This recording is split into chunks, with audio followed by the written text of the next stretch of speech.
of mine's beating for you. You and will you ever know my love grows stronger and stronger for you? So check it out. These feelings that I have for you can't compare to the things that you do for me. 'Cause baby, you're the only one that I love and I will always think of. Things are going according to plan. Believe me, baby, I'm your 110% man. Doubt in my mind, oh, can't you see that I'm the one for you and you're the one for me? Girl, if you only knew how much this heart of mine's beating for you. You and will you ever know my love grows stronger and stronger for you? So, ooh yeah, girl, if you only knew how much this heart of mine's beating for you. You and will you ever know my love grows stronger and stronger for you? So I want to tell the world about you. I want to tell the world that's what you can do. You turn my gray skies back to blue. No other woman could I do what you do. Because girl, every night I'm on my knees I pray that I'll be holding you and me on Sunday. Me want you for me lover and me want you for me friend. 'Cause that's the type of love that I know won't never end. Baby, could this one be true? 'Cause this heart of mine, it belongs to you. You are the only one in me, not the one on me mind. I will be your only if you be me sweetie pie. These feelings that I have for you can't compare to the things that you do for me. 'Cause baby, you're the only one that I love and I will always think of. Things are going according to plan. Believe me, baby, I'm your 110% man. Doubt in my mind, oh, can't you see that I'm the one for you and you're the one for me? Girl, if you only knew how much this heart of mine's beating for you. You and will you ever know my love grows stronger and stronger for you? So, ooh yeah, girl, if you only knew how much this heart of mine's beating for you. You and will you ever know my love grows stronger and stronger for you? So, hey girl, this one's for you. That's right, for me. The link, here on Breeze 93.9 FM.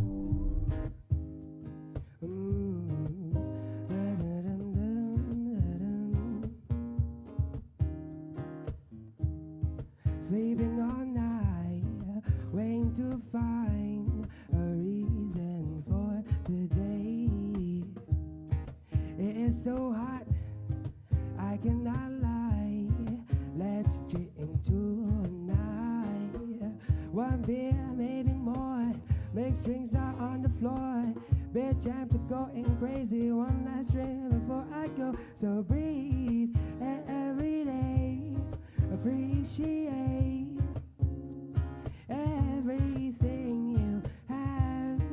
Don't waste any day. 'Cause heaven can wait another day. Heaven can wait. Heaven can wait. Heaven can wait. Heaven can wait another day. Heaven can wait. Heaven can wait. Heaven can wait. Heaven can wait. Heaven can wait. Heaven can wait. Heaven can wait another day. Look at the sky. There must be a reason why it's so soft inside.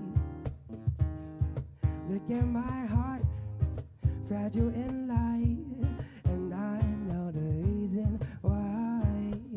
Two people can adore, love hurts one sore. Lovebirds are going crazy 'cause love will show. So breathe every day, appreciate everything you have. Don't always any day. 'Cause heaven can wait another day. Heaven can wait. Heaven can wait. Heaven can wait. Heaven can wait another day. Heaven can wait. Heaven can wait. Heaven can wait. Heaven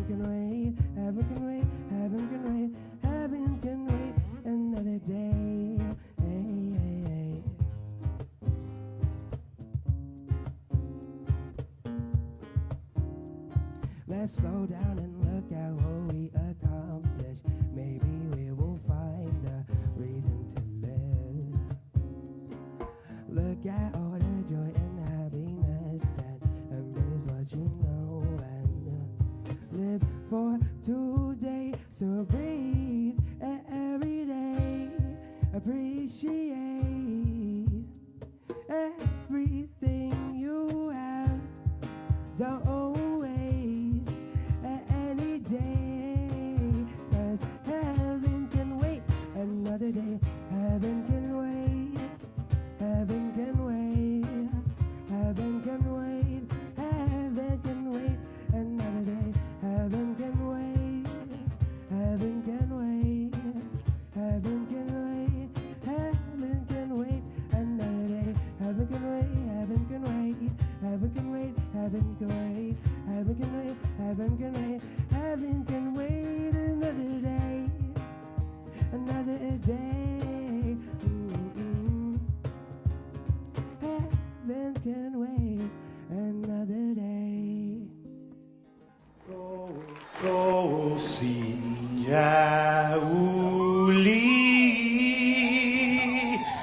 di sombranzelten meg, et zu te saluda, antes Dio niga. Ratzaudz en melek estredzas, durante in todo in memu. A nogi distancia, como kupugi palu. Zangiman malak guafi, ikonum nasugi airi, prebatu la noci, nai banderata gaigi, pues atan fanni bandera kau esta pagua pumalalapa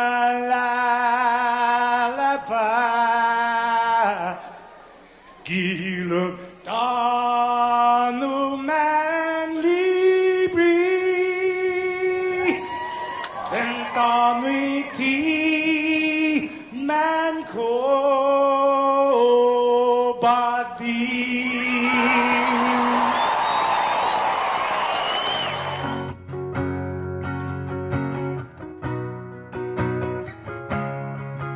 Fanogi chamoru politanota kantai matunonya gitoru iluga paraiona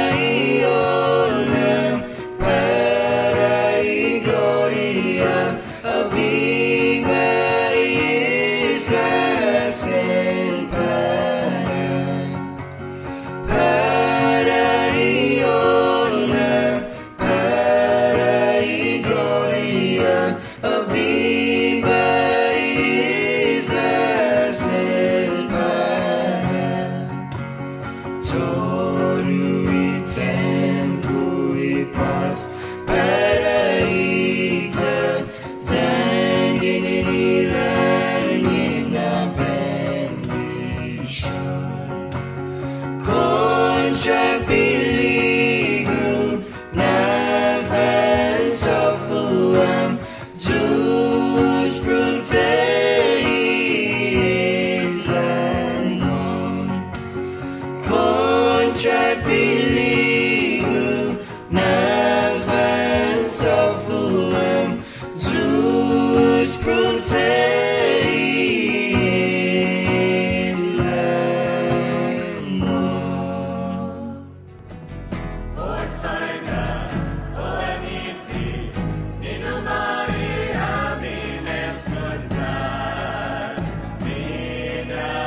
can put your trust in me.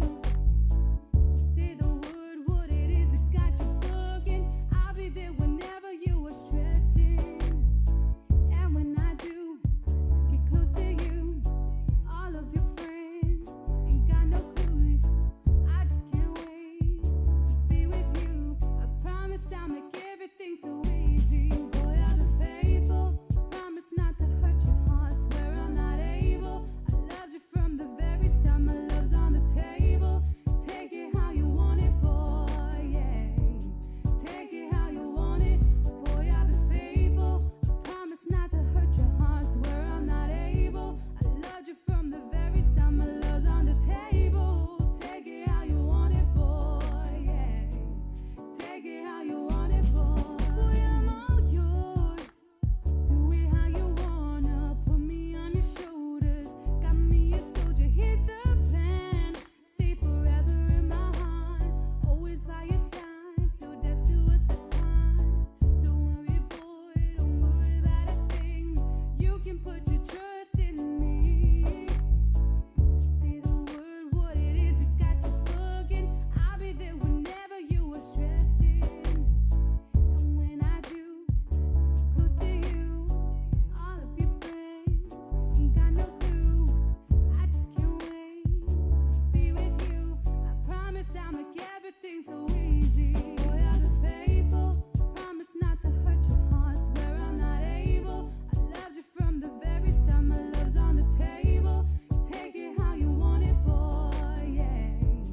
Take it how you want it. Boy, I'll be faithful. I promise not to hurt your heart. Swear I'm not able. I loved you from the very start. My love's on the table. Take it how you want it, boy. Yeah. Take it how you want it, boy. Take it how you want it. How you like it. When you need it. Yeah. Take it how you want it. How you like it. When you need it. Take it how you want it. How you like it. When you need it. Take it how you want it. How you like it. When you need it. Take it how you want it. How you like it. When you need it. Oh, take it how you want it. How you want it. Take it how you want it.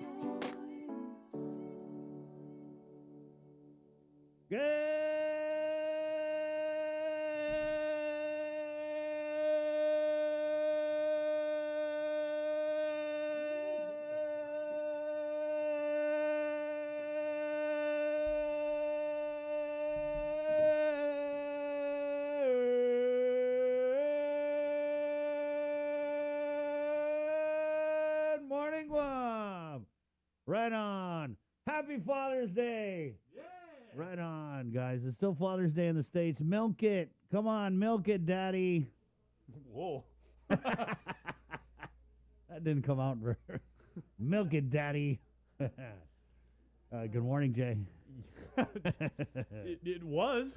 That's what kind of show it's going to be this morning, Matt, guys. did you see that cloud coverage outside? Beautiful. What a beautiful day. What a nice. I mean, we finally got some rain last night. Yeah. Much needed, much appreciated. Landon's going to come on. He's going to talk about what we might have later on the week. But So man, there's a system that they're watching, but I texted him last night. He said, right now we're good, but we'll get the official word. Because the weather, guys, it's kind of, you got to wait for it, you know? You got to wait for it. And so they've been monitoring this system, and he's going to come on and tell us all about it. Work week weather on Mondays. We do it with Landon and I, of the National Weather Service. We leave it to the pros. now, are you the kind of guy? But if you're an older person and your knee is bothering you, and that means something, then give us a call. Or your dogs are particularly nervous for no apparent reason? Yeah, or you burn the rice. Yeah. Okay, are you the kind of guy... Oh, it must be a storm coming. I burned the rice. Are you the kind of guy that would mow the lawn after the grass has already turned brown and got up? I saw a lot of people doing that because it was so hot last week, Monday I through think Saturday. people were just fixing their area for Father's Day for their gatherings. Maybe, but I mean, I Yeah. even saw the Parks and Rec and the mayor's office. They Yep, were yep, out like yep. taking care of like parks and like I was like, wow, man. I don't know what's up with our cooking, Guam, but my boy works at one of the where he was working at one of the pizza places, and he made 200 pizzas yesterday. Over 200 pizzas. Wow. Yeah, he had one order. There's like 50 pizzas, and then there's like 30, and then all the regular orders. So, all those people who can't cook, thanks for giving my boy a very good and busy day. Yeah, let's not bury Right. the lead. How was you and Joe Sir's Father's Day, by the way? It was great. Joe? Simple. Yep. Well, Joe told me what he did, but he basically said his wife had pre-ordered like days ahead in Oh, advance, wow. right? Wow. A wonderful, complete Oh, smorgasbord of a Oh. traditional Filipino meal wow. with all the trimmings from the Sheraton, Oh. because they have their Philippine So you Independence did Month like a special. combo Philippine Independence / Father's Day. Yeah. Wow. Of course, no vegetables because Daddy's got to have it his way. Right, yeah. Oh, that must be nice. So you didn't have to cook anything. Yeah. And you worked both masses at MTM Parish, right? Way Yeah. to go. He works the traditional Catholic mass in Chamorro and English, right? And then he also works another mass where it's for our Chukis community. Nice. With a keyboard, a lot of keyboard, right? Yeah. Yeah. Chucky's Mass. You guys ever been to a Chucky's Mass, bro? It's lively. Yeah. Right? It feels good. Sometimes, our Catholic Mass, it's like Debbie Downer kind of, like, oh, God, we're so terrible. Such sinners. Oh, God, forgive us, please. But in some ways, I'm sorry. Yeah, no, Micronesian Catholic. That's what kind of show we're going to have today. Because, dude, I am hurting. I don't know what. I feel hungover, and I didn't even drink a drop of alcohol. Okay, so break down exactly Let's why pop up you're the picture, guys. So while Joe had a whole spread ordered for him, Father's Day around my neck of the jungle, we want a nice spread. Daddy got to cook it himself. Yeah, so All right, there's what Chris made. Wow. yeah. So my mom cut up this watermelon. We did that with some pineapple because I didn't want to make any kind of salad. Then we did ribs with the Mama Bear Debbie Davis's barbecue sauce in the upper right-hand you corner. used the Sunnies. Yeah, so we used some of that because What'd you think? my oldest boy wanted. It was good. It's very good. Then I made just traditional barbecue baby back ribs with barbecue chicken. With apple cider vinegar, soy sauce, black pepper, garlic powder marinade. Nothing fancy on the tongan. And then in the upper left, you can see Nothing fancy. I did a parrotfish. The with the kimchi base thing, and tomatoes and some green onion. That was pretty good. And then I did a ribeye that my mom made finadeni 2 ways. And lastly, we crisped up some salmon skins in the oven. And I made red rice. Yep, there you go. So if you want a Father's Day dinner done right, do it yourself. Wow. That was good. Good stuff. On paper plates. Okay, and that's on Father's Day itself. Yeah, right? so we had a whole weekend. I went camping with my girlfriend down in Molesso Friday, Saturday. was that? It was awesome. Kayaking. We saw a turtle, dude. Dude, Really? man, it was crazy. Went out Saturday morning on the kayak all the way out in Molesso, and we saw this. I thought it was a turtle, so we like way the hell out, bro, and it was a log. And I was like, oh, my God. So we turned around and went back to this buoy thing, and there was this turtle we saw. So we paddled up, and it came like right up, and it popped its head, and it was like, hey, how's it? And then it went back down. It was a Molesso turtle. It was like, hey, how's it? I know that was cool. So that Was really he fun. basically inviting you to the Molesso Pier project to say, hey, Probably, man, yeah. clean Hey, up next this place. weekend, come by. Yeah. Right, yeah. Stroll by, bring your GoPro. Right on. So, man, I was hurting this morning. I don't know if it was just the paddling or the meat, because, I ate a lot of barbecue this weekend. Ooh. Ate so much meat. Oh, my God. Yep, short ribs, pork ribs, steak, finger steak. Oh, dude, I'm going to have a heart attack this morning, guys. Okay, and eating all that, I would not recommend. Well, okay, so basically you and Maria broke camp already, right? You guys aren't. Yeah. Okay, because I would not recommend you doing that because all that meat you've ate. Yeah. Trying to negotiate a kayak is probably not a very good Yeah, idea right well, now. it is what it is. Your buoyancy is like right out the window. You got to suck it up. Guys, so just look out, okay? Just be mindful. We're in this small studio, and I had a lot of meat this weekend. Oh gosh. Hey, but happy Father's Day, guys. What are you guys doing in the mainland? Yeah, in the mainland of America. Okay. Because you are the mainland over Okay. there. Now we're not even Maine. We're like under the Maine. Now I will agree with you because you've been pushing this narrative for like the last couple weeks, Chris, about here on Guam, are we a little bit like too restrictive? I'm obviously the three of us. We're still wearing the PPEs. We've got masks on. We go out. We stay socially distant. I spent a wee bit of time on social media this weekend. A wee bit of time. Man, He spends a wee bit of time on social media. people. I mean, granted, and a lot of the states are now fully open. California is now fully Yeah, open. We know that Kentucky, Florida, and everything, but New York, I believe, is now 100% open. But man, people are going around like it's nothing. It's totally normal. There's not even an emergency anymore. Like we always say, if you do the math mathematically, there's so many people who are vaccinated. And the CDC, like I read something like they're not even bothering to investigate mild COVID cases among people who are vaccinated. And then still, last month they said, last month's death toll in the States, I think, surpassed the entire 2020. 600,000 people passed away. Yeah. But it's crazy because, I mean, and you look, after a year and a half of seeing stuff, like I was on Snapchat a lot this weekend, and you see, people, it's like, oh, hot girl summer, gotta get ready. Yeah, it's hot, all right. If I don't You know do what that something means, and I don't Jay? look perfect, Jay, do you know what hot girl summer means? It means Lana's hot, girl. Ooh, boy. Jay, might be Guam's hot, girl.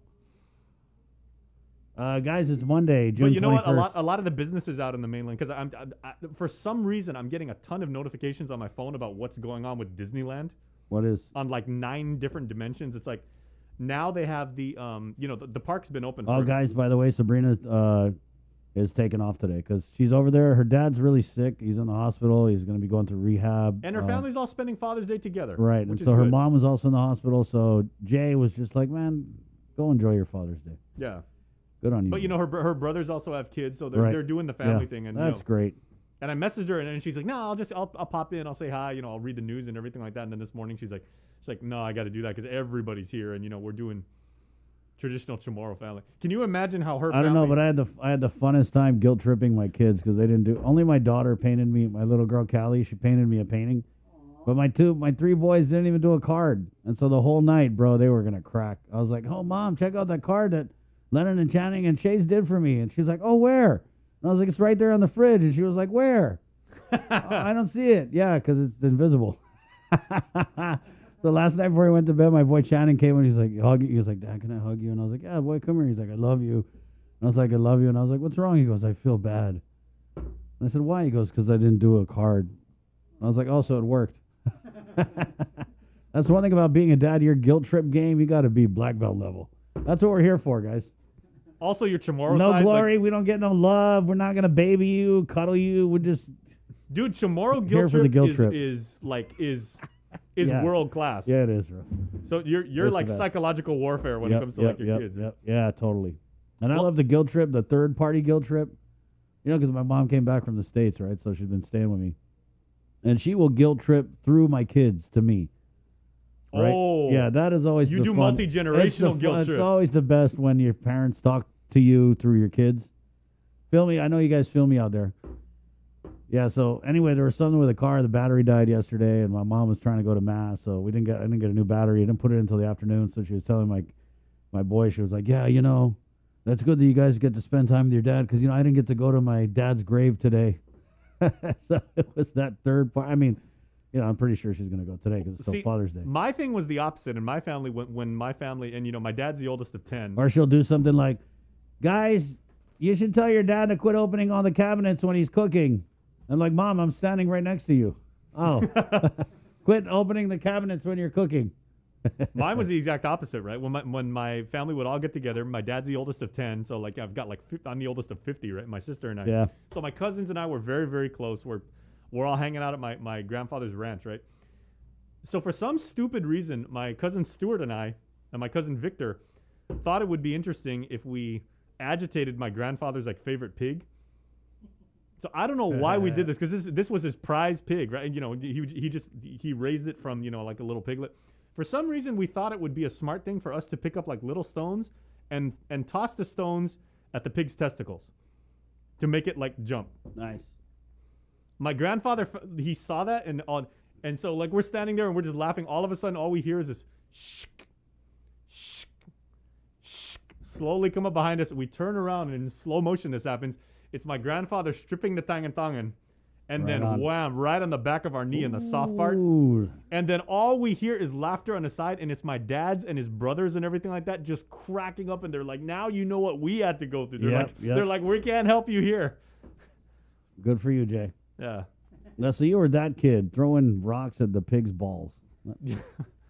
You can sum up Jason Solis's personality in one sentence. There it is. Because we thought it was funny because, the pig's just like, the pig's minding its own business, just like with its face in the slop, and you just like toss like a little rock and then, Yep. yeah. Please, everybody, Link fam, don't tell PETA about that. Cause Right on.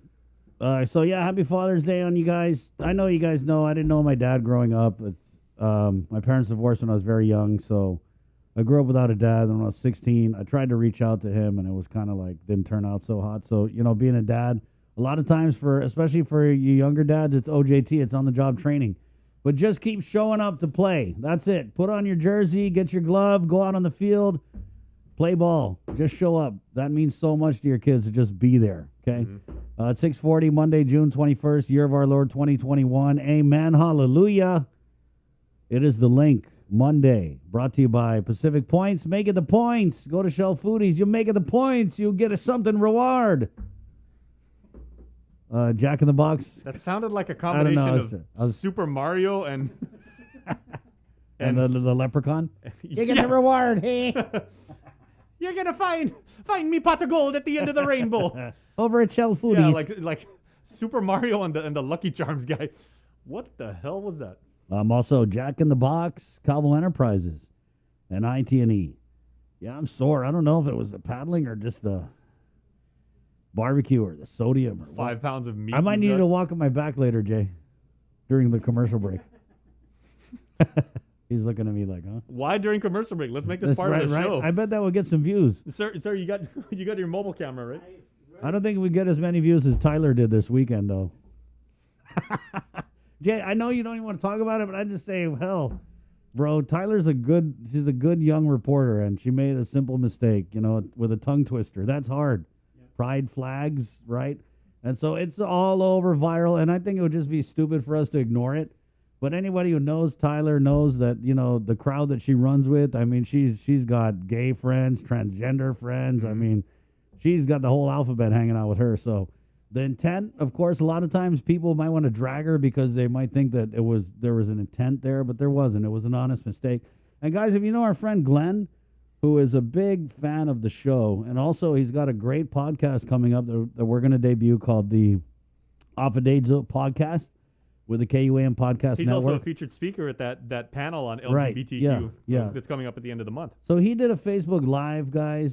Go on his Facebook page. It's Glenn Lujan. And it was just so hilarious because he kind of went to bat for Ty, and he was saying, like, guys, don't drag her. He was like, don't come for Brittany. She did, you know what I mean? She's a big supporter. And KUAM, God, we're the hugest supporters of Pride. You know what I mean?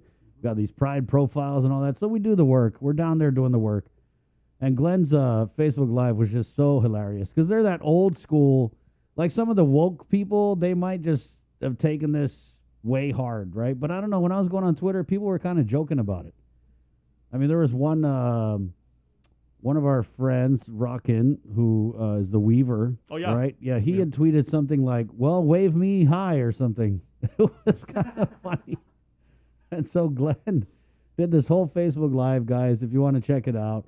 And it was just so funny because, like I said, they're the older generation of the LGBTQAI. So a little thicker skin, and it was our friend Blondie was on there, and Blondie was like, hey, you know what? I'm not mad about it. I've been gay for 52 years. And then they were like, what do you identify as? And he was like, I identify as a shim. So the humor, guys, I mean, it was funny. There's a word I haven't heard in I know, and to hear it from someone 15, like 20 Blondie, years. who is a gay rights icon, and just throwing it around, I just thought it was just I mean, and kinda now funny. with people using pronouns in a Right, variety of yeah, ways, and yeah. depending on how you choose to self-identify, man, that actually used to be a very pejorative term. If you would say like, oh, Of so course, yeah.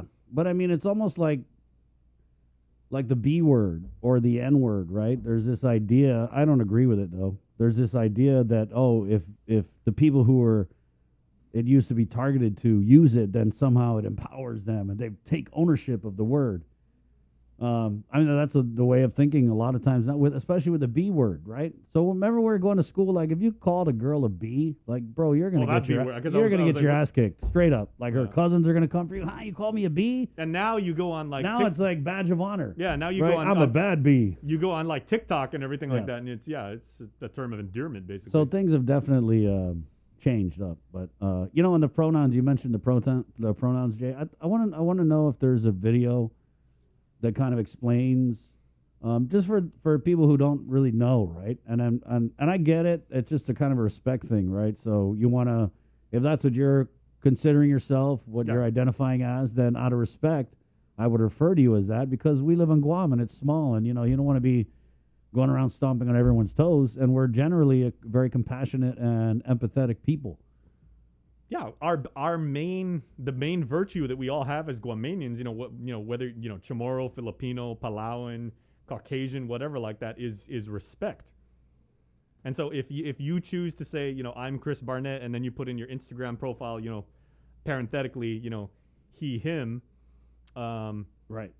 or But I see different ones. they, them, which Right, is yeah. kind of, and this is interesting for So us I think because they, them is for, and that's what I mean. It's like people are out here thinking out loud, and nowadays it's like you got to tippy toe because thinking out loud you might hurt someone's feelings. and that's the crazy thing, because you say when there's a generation of people now that basically just scan Twitter, they're just looking for something trolling. to, Yeah, to they're pile just on. waiting for you to make a mistake. But And- I mean, again, it's the intent. Like if you're out here like, you stupid pronouns, and of course you're gonna get dragged. But if you're genuinely asking, like, hey, so what is he, they, or you know what I mean? And it's also interesting for us because working in the communications field, I remember when we were still doing in-studio interviews, Right. and I would have guests for KOM News Extra. I would say, you forgive my ignorance and everything like Yeah, that, but I want yeah. to make sure, I course, do this right yes. by you. So how shall I refer to you? And when you get a individual person who wants to be referred to as they in the first person, I mean, grammatically, it can be very confusing. But I mean, if that's how the person Yeah. chooses to want to be identified, I have to respect that. And I Yeah, have to use but that. on you guys with the pronouns, give us a little bit, guys, because we're not used to referring due to the rules of English. We're not used to referring to, like, for example, Jason as a they. So cut us a little slack, guys. We're working. I mean, we're I don't know about gay haters out there, but we're all on board, man. We're working. I'm seeing that more in journalism too, because certain. Well, even in here, we've had some interviews in our Zoom where, especially like the younger generation, they come in and they've got like their name and then they've got their yeah, their pronouns. screen name will be like Right. like I mean even Like when we had the ACLU lady on, yeah. she had her pronouns on there. Well, a member of our news team, Tomas Manglonia, has put, for at least a year and a half now, he's got, on all his social profiles, Tomas Manglonia, he/him. Right. But then I think he changed it because I saw it on his Twitter. It was like they, him, or Oh, something. did he now? I Okay. think so, Last yeah. time I saw it, like on his profile, I saw he, him. But So yeah, guys, that was just my whole take on that because it was going around, man, and people were just sending it around. And it was, and you're right. But I mean, for those of us who, and it's a really I gotta say, bro, I made some bloopers in my time, but I never made a blooper like that. Sorry. I mean, I still remember. Let's talk bloopers. yeah. What are your greatest bloopers? And So you my ever gr- cussed on? You've cussed on this show twice, and you didn't even realize it. Yeah, I told yeah. you afterwards. I'm like, I dude. think one of my greatest hits was when I was anchoring the news way back, and there's this story about, I want to say it was Chuck. There was these couple of sailors they were in a little boat and they got lost at sea for it was like 40 days or something. This is like late 90s or early 2000s. So they were lost at sea for 40 days, and the way they survived was by drinking. drinking their own urine, right? I can't even say it without laughing. Oh, dude. The way they survived was they drank their own urine. And so when I read that out of the news, and this is back then, this is like live. I was like, they survived by drinking their own urine. And I laughed and I couldn't help it. And it was just so, I thought it was funny. But Now, guess, see, that's not necessarily a blooper. guess what? It's just My because bosses you're- didn't think it was It's just funny. because you're giddy. Yeah. Now, here's a blooper. I can share a blooper that never happened because when Chris and Andy Wheeler and Julia Caesar Santos were doing like the Malfunction show, right? That was when they came back to KUM as this big glorious, returned, and everybody welcomed them home with open arms. and then they had this monthly series where they would do like these comedy skits, and then they never told Sabrina and I when we were on the set doing the news one yeah, time. yeah. But they came parading into the news right at the beginning of the show, wearing nothing but these Speedos. Yeah, I remember that. So you get Chris and Andy and Julius all like basically like with thongs, butt cracks hanging out and everything like that. And they were basically dancing around behind camera trying to get us to break and trying to get us to laugh. And Bree and I did not break character like at all. And all we heard when you guys went out, like you were fuming and everything like that because it was for a bit, right? You were using it for the show. Yeah. Bree shut it down though. She was like, "Yeah, you're not airing that." Yeah. And I was like, "Oh God, so serious, Sabrina." But as far as bloopers though, there was one time when Mindy Uggan, she now runs Guam Daily Post, very very tremendous reporter for us for 18 years. She had a dog that she just got. It was this wonderful American bulldog. Remember T-Bone? Like with a big blue eye, like all white bulldog with a big blue eyes. Bree and I were doing the show, and the dog was visiting us. He snuck into the set for some reason. So like I'm up there, and I was like, the Department of Education today has released its budget for the year 2012, and all of a sudden I hear this like pitter patter like behind me. I'm like, what the hell is that? I look, and there's like a dog trying to jump on my lap to hang out. That was interesting. Wow. That's nothing like. You want to talk about super old school KUM when our studios used to be over in Ordet? Oh, that's old. The late John Gerber. When he was JG on the radio, right? John Gerber, fantastic job. The Guam Main Facility Post Office now bears his name, rightfully so. He's also the guy that set up the Pacific War Museum down in Maina. Go check it out.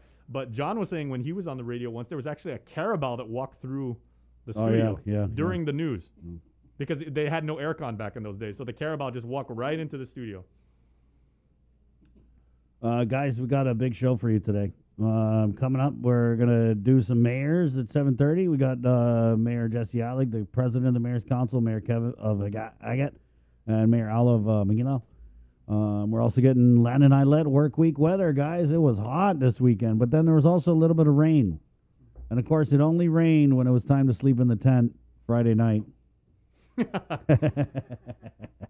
Now up here, it didn't rain until last night. Up here in the north and everything, like I saw basically everything south of Tumon, like it was nothing but gray. Wait, did you guys see the sky yesterday? Like right around like 4:00. If you look like down towards the south, beautiful blue island skies and everything like that. You turn around and it was like it looked navy blue. Right. I was like, wow, man, there was some rain coming. It was the trippiest thing because I even shot. I put it on Snapchat. Like I did a 180-degree turn. I did it basically like an about face. 2 completely different shades of blue on the same sky. Yeah, beautiful. Even this morning it was very pink, a lot of pink. Guys, so some of the things we're going to be talking about this morning. Drug smuggling bust linked to former cop. That's a good one. And also the cemetery policy. Guys, I'm going to put a couple pics here in the chat. Because we did cover this, and the ruling came down that, well, first it was that they were going to tell everyone to tear them down, and then it changed to, oh, they're not going to have anyone tear it down. They're just not going to allow people to build up anymore. But can we pop these pictures up, guys? I'm going to share with you what people send me. Yeah, so someone messaged me on my Instagram. They said, hey, I thought they said they told people to stop building. So yeah, as you can see here, these are just from the other day. People still building. So I don't know what the hell's going on down there. I don't know. It's hard. The deputy director doesn't respond. The director, I don't know. Okay, there's a second picture. Yeah. So I don't know if it's like if you started building something, then they're going to go ahead and let you finish, but this is that slippery slope we're talking about. Yeah, and again, we kind of like riffed on this last week, but I was like, I'm really interested now to see some of the regulatory stuff about this. I mean, what was the permitting process that got this done? Are there any attorneys who were listening to our show and have they basically like pounced all over this and say, these people definitely have a case, because if they're doing so, in following with their cultural tradition and everything like that, can they make an argument for that? Like what? They're going to say, oh, it's religious freedom?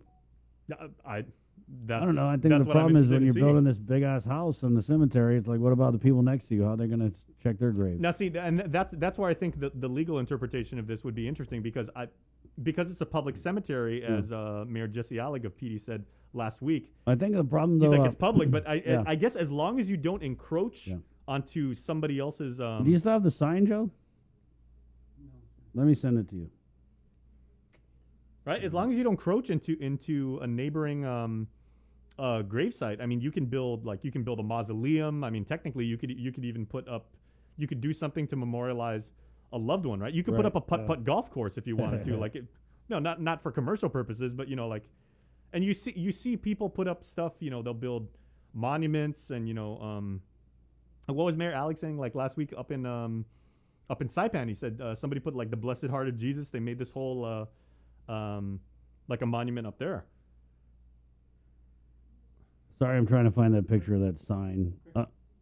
Oh, he got it. Yeah, Joseph's got it. yeah, he's got it. There. So, guys, check this out. And this is where I think the government screwed up.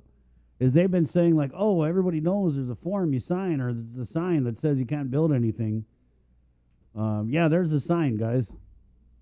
I showed you guys this last week, but I wanted That's to hard enough to read, like just Yeah. staring at it, like standing still. Imagine Yeah. like driving by that at 25 miles per hour. Someone made a joke. They're like, oh, it's in Braille. Yeah, so that's that, guys. It's 6:56. Let's go ahead and get into the news now.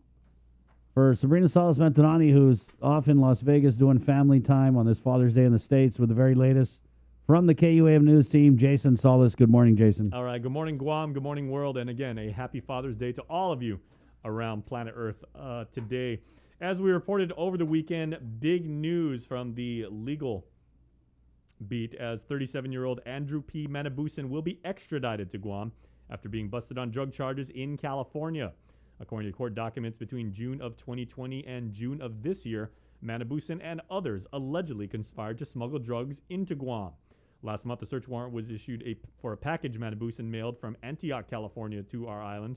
When law enforcement seized the parcel, it contained 3,617 gross grams of meth. A tracking device was placed inside to monitor the package's movement.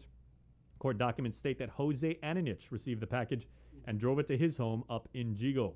Law enforcement agents converged on the home and found Ananich inside a shipping container that was converted into a storage and workroom. Ananich was allegedly burning the package and was hesitant to exit the container.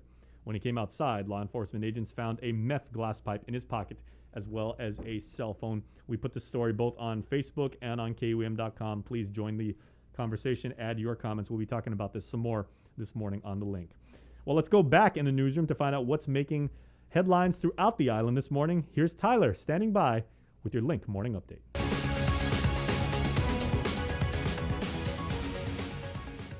Buenos and half a day, everyone. I'm Tyler Matanani with your headlines here on The Link. After only a day of deliberations, a jury of 12 returned a split verdict for George Chambers Jr. Chambers is accused of committing pandemic unemployment assistance, or PUA fraud, during the COVID-19 pandemic. He was found guilty of unsworn falsification as a misdemeanor and tampering with public records also as a misdemeanor. He was found not guilty for the third-degree felony charges of forgery and tampering with public records. Successfully prosecuting the first PUA fraud-related case to go to trial, Assistant Attorney General Dennis Lee. We just thank and appreciate the jury for doing their duties. We should note Chambers was nearly 4 hours late to his verdict reading. When asked if defense counsel William Bischoff had any comment. Thank you very much. Do you plan to appeal the You really don't want. Do you plan to appeal? Oh, Oh, yeah. we have to discuss that. Chambers said he plans to appeal. His sentencing was set for July 6th. Government nurses will be getting a nice new boost in pay. They are the first group to be adjusted as part of the government-wide review of the wage scale. The governor signed off on the new nurse pay plan during the ceremony today at Adelup. Initially, all across the board, the base salary of all the nurses is going to be increased by 15%. And then he looked at the various positions and responsibilities and the various nursing categories. For the hospital, they are going to, in addition to the 15% adjustment, they will also get a 25% differential. Guam Behavioral Health Center nurses will also get a 25% differential. Public health nurses will get an additional 15%, and school nurses will get an additional 10%. I want to start off with this and then do more studies later. I also want to emphasize that the nurse managers are also going to be given some adjustment, and I think Lillian and you guys, it's going to be giving them a one-step level up. The increases will be effective in August. Is it finally time to build a new prison? A bill has been introduced to fund the design and construction of a new correctional facility that would address long-standing issues from overcrowding to structural failures. Here's more. The measure by Senator Joe San Agustin, dubbed the Department of Corrections Modernization Act of 2021, is the latest in a series of attempts over the years to resolve the increasingly poor conditions at the more than 50-year-old prison. The Department of Corrections has already begun imagining a new prison with a capacity that can meet its projected 1,000-bed need. But while it has a master plan, it doesn't have the money. That's where San Agustin's bill comes in. He and his 8 bipartisan co-sponsors have identified federal reimbursement of earned income tax credits as the funding source. Washington has agreed to reimburse GovGuam for EITC, which will be an estimated $60 million a year.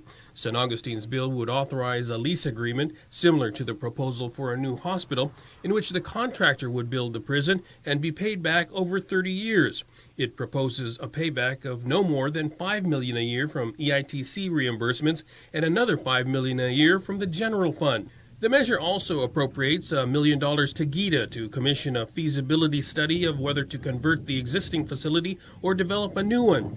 DOC officials have stated in the past their preference for a high-rise, multi-level prison building that would be more efficient to secure than the current design, which has multiple housing units spread throughout the property. A public hearing on the bill has not yet been set. For Guam's News Network, I'm Nestor Lecanto. Senators held an informational hearing on the General Services Agency Friday, grilling Chief Procurement Officer Claudia Akfaji for about 2.5 hours. Specifically, they focused on sole source contracts and emergency procurement for calendar year 2020 and the beginning of the pandemic. Here's a sample of the discussion in their exchange between committee chairperson Senator Sabina Perez and Akfaji. Have you looked at specific agencies to see if they are getting the RFQs, ensuring that that process is being followed? Yes, because again, I still review, although I delegated for them to conduct the procurement. In other words, get the 3 quotes, prepare the purchase orders, but everything still filters for my approval to ensure that the record is complete before I execute the purchase order. Perez says at her request, she was provided with more than 300 documents on sole source contracts and 800 on emergency procurement. The discussion included questions on specific transactions and on general procurement procedures. From Colonel to Brigadier General, Christopher Frenchie Ferro was promoted Friday morning and assumed command of the Guam Air National Guard, nicknamed the Tautomonas. KUAM's Adriana Cotero takes us on Anderson Air Force Base for the historic event. It was his childhood dream to fly. I always wanted to fly, so I joined the Guard back in Hawaii to fly.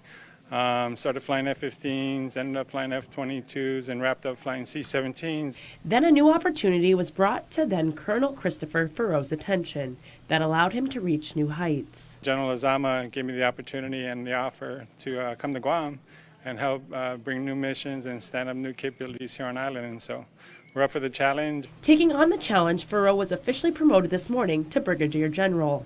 A ceremony was held on Anderson Air Force Base recognizing the newly appointed commander of the Guam Air National Guard, also known as the Tautomonas. During remarks, Adjutant General Esther Agiki recognized Ferro as one of her most trusted advisors. These are the times when we need our best, bravest, and strongest fighters.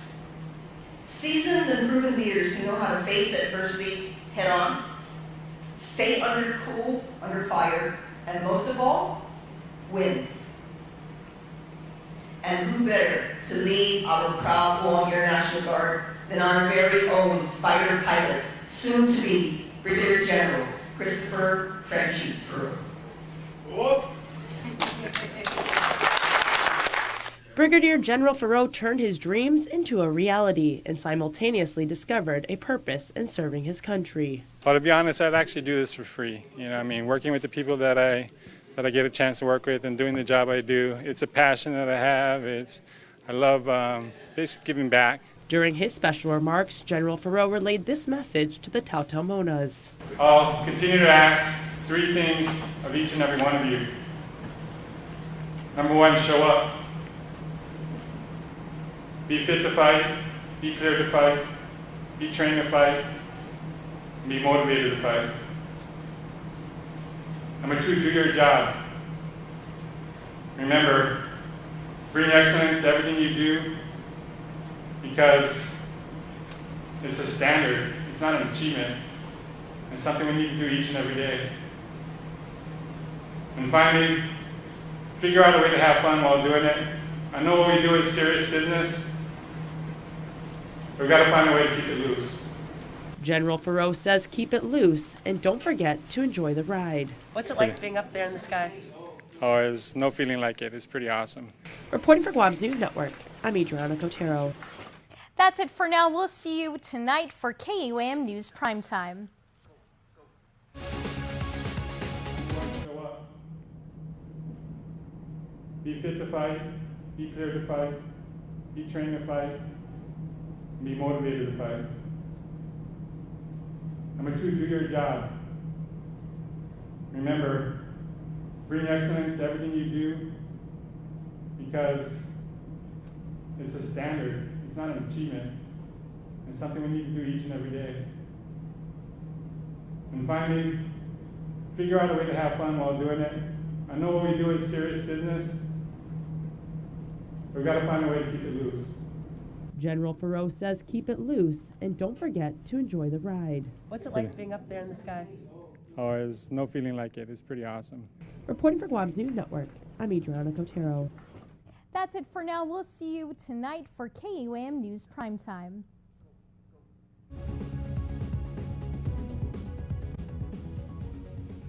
All right, thanks, Ty. Commodities distribution and other news continues tomorrow, Tuesday the 22nd, for Tamuning residents who have previously registered for the Emergency Food Assistance Program.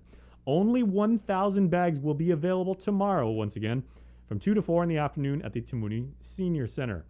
Distribution down in the south for Inalahan residents will also take place on Tuesday from 4 to 9 p.m., as well as Wednesday, the 23rd, from 8 to 11 a.m. at the Inalahan Mayor's Office. So again, Inalahan, 4 to 9 on Tuesday, 8 to 11 in the morning on Wednesday. There are 500 bags for those of you in the south. In other news this morning, while the Guam Visitors Bureau waits to officially implement the popular Airbnb concept, up in the CNMI, they're preparing to welcome a delegation of 50 government officials from South Korea. Sabrina has this next report. According to the governor's press secretary, Kevin Bautista, it's part of a familiarization tour. We wanted to be able to talk to them about what some of the progress we've been doing with our beautification projects around the island, our major tourism sites. And we wanted to get them reacclimated with people within our industry, our tour agencies, our long-standing private sector partners who are key tourism ambassadors for the CNMI. The FAM tour will be funded by the CNMI government and will be an opportunity to show off the Commonwealth. It also follows months of talks with Korea about establishing a tourism corridor that's safe and secure. They'll be meeting with a lot of our private sector tourism partners here, particularly the Korean market stakeholders and partners. They'll get a chance to also experience the corridor for themselves through our partner hotels that we've identified as safe lodging through our assessments with the task force and CHCC, as well as the golf courses that we've included within the package, because we want to be able to have this corridor in place where we're segregating these Korean visitors from the rest of the community to prevent any sort of community transmission if that happens. But but everything that we've been doing so far has kept the community safe. So we're pretty confident that this familiarity tour with our Korean partners is gonna go well, and hopefully it opens up the valve for more opportunities in tourism from the source market from Korea to visit the Marianas. The CNMI is looking to officially restart tourism in July. Reporting for Guam's News Network, I'm Sabrina Salas, Matsunani. And on our next story, a new AmeriCorps program geared towards assisting veterans has been developed and is recruiting members to launch it. Here's more on this opportunity with KUM's Isaiah Uggan. This is the first year the AmeriCorps program will be with the Western Pacific veterans community. AmeriCorps is a federal agency that funds organizations to make a positive impact in communities across the globe. However, you do not need to be enrolled in school to apply for the program. AmeriCorps members are individuals enrolled for a specific term of service, with an AmeriCorps program usually up to 12 months from 1 to 4 years. The AmeriCorps Vet Corps program will provide 4 areas of impact, including providing support services to veterans and military families, offer environmental stewardship to the community, conduct educational workshops on natural disasters, and capacity building. In an interview with KUAM News, Vet Corps Program Director Andrea Cruz elaborates on the AmeriCorps program. Helping the veterans to transition into the community successfully by providing resources and assistance and support in helping them to do so. To be eligible for the program, you must be a citizen, national, or lawful permanent resident of the United States and 17 years of age or older. The benefits of the program are an education award of $3,097.50 to repay qualified student loans or pay educational expenses, a monthly stipend of $528 for 12 months. Grants can also be rolled over to your kids' education and are valid for 7 years. While looking to onboard 70 island residents into the program, Cruz shares why Guamanians should consider applying. Well, because the veterans serve, so they deserve a quality of care. They went out, they served our country, so I believe that, the biggest reward of being in Vet Corps is giving back to these veterans for protecting our freedom. Those interested can pick up hard copy applications at the Serve Guam Commission on the 2nd floor of the GCIC building. To apply or for more details, email ac.vetcorps.guam@gmail.com, or you can also call 671-678-3313. Reporting for Guam's News Network, Guahusi Isaiah Uggan. Let's get you up to speed on what's happening around the island in Guam's native tongue. Here's Uncle King Concepcion with today's Chamorro News Update, sponsored by First One Bank. Buenas tardes, tiget sunto gifinut sa morgin ni KUAM News. Presenta ni Familian Mizo gi First Hawaiian Bank. Según el Joint Information Center, uno na kausang COVID-19 masoda gi 362 ni man mates gimampos na Webes dia 17 gi Hunyo. 3 man hospital pudi pesti gi Guam Memorial na hospital. Itong guahan COVID area risk pat car na grado sa tumunog desti punto 4 sa punto 3 anay mas maadahi bidan niya para 4 dias ni manatad tiji. Desti tinituhon ni pesti 8,267 maninaji ni COVID. 139 man pinino 51 manggagi gi isolation do 8,067 sa esta timan ma-isolate. Esta hulo gimapos na bednes, esta 89,346 na residenteng Guahan sa kabales ng binakunan niya. Asunto gin ni Korte, para ma-extradite si Andrew Manibusan 37 anos na edad, magi Guahan na may resta pod beneno gi sa California. Gidokumento ni Korte desti Hunyo 2020 nasakan, esta Hunyo 2021 nasakan, si Manibusan sa Nortusia sa mga kontrata para maglifid beneno halong gi isla. Gimapos na mes ma-issue di search warrant para paketi. Nua meo si Manibusan mga giguahan ginin Antioch, California. Ani mahako di paketi ni autoridad ilay, masoda na sa guninin di 3,619 grama na methamphetamine. Mapega ezi tracking device gyalo mi paketi para matungo para manugwati paketi. Anong mas gidokumento ni Korte na si Jose ane ne karesibi paketi so managwat gi guma niya gi sa jigo. Ani man makti polisiya gi adso naguma. Masoda si ane ne gyalom container no mafasagan masotso dam na modo. Nasosong gi paketi sa kulanti malalago humuzong gi container. Ani lusot mo sumuzong masoda gi sa ane ne tigano kristal para meth gi besan niya sa nun cellphone. Ano gi-record adto na cellphone na inagang si Aninik sa manibusan. Sa ninayas Aninik 32 na money order nubalin ₱1,000 kada uno. Masangan na adto siya na money order sa finahan James A. Mafnas sa anog na para si manibusan. Matsaki si manibusan na kekidespatsa 50 grama pat mas na meth. Ano gimena ni Northern District of California na magistrates na West si Donna Ryu na din na ma-extradite si manibusan magigwahan. Si Aninik sa gining polisiya sa opisyal di Department of Corrections. Gitinituhon ni Hunyo na mes, maditene si Aninik nuya hindi ni Federal siya sa esta Makoti District Court of Guam. Loy kausan niya sa masyo sa podiatoridad ilay siya, mafatututsu idis ti paugo orto siya por makikuni ni mamanibat gay investigasyon niya por hinanoy bineno, sigo ni Korte. Yotru, maaresta si Nathaniel James Panzalan, 40 anyos na edad, sa matsaki po indecent exposure ni muna 3 grado na felony sa harassment no misdemeanor. Gidokumento ni Korte man maresibi polisiya report po finatanggaran yun sagang kinorentin ng gobernamento, gidya 16 gihunyo. Ibiktima sa kumeha na si Panzalan no makarintite na, ading ukuton niya para finaisan para kosa siya, anay gayi gi otro kwarto. Asangan si Panzalan no birag kita tigilugad niya, so agang ni National Guard sa Zanggingwaha Malagon niya. Labirag kita ti sa Panzalan, gikwarto ni biktima gising 5 minutos na tempo, za atalaki biktima. Humano sa Panzalan lo gidas minutos na tempo, abirag kita ti talo. Ilang biktima na pula papay katsunes niya, za fatagwi si Panzalan, mensa sa papatan may sagwi. Pasa senas gi pero pakaka, lo minstead umesaloy biktima ni agagang.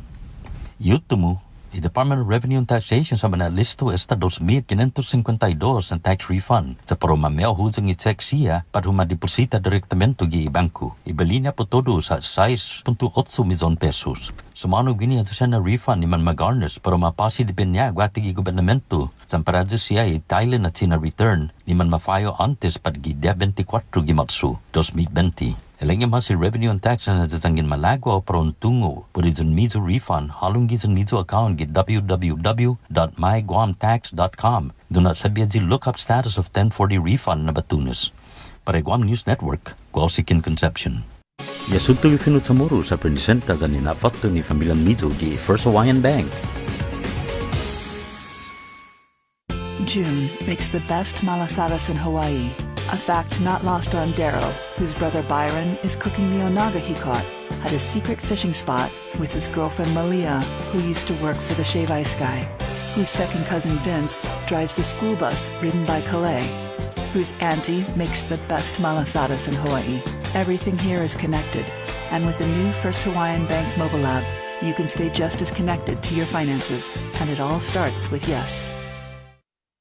Okay, everybody, and throughout the month of June, we here at KUM are celebrating diversity, inclusivity, and equality by showing you our Profiles in Pride series. Every month, we profile a member of the LGBT community right here on the island, and this week, we're very proud to introduce you to Angela Santos.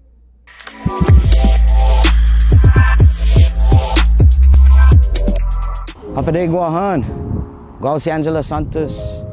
I'm a community liaison at Senator Rajal's office. I also sit on the commission for the Chamorro Land Trust. And I am a carver, traditional Chamorro jewelry. My teacher, my Fafanagui, is Jill Beneventi. Being gay isn't a simple answer even to when you try to speak about it or when you get asked about it, right? I didn't even know what it was. Even at school, it wasn't the cool thing or whatever. Now we weren't really expressing ourselves that way. And I thought that if I did really say like, oh, I like you, it would be like, I'm not gonna be your friend, you know? Just that type of phobia, whatever it be, right?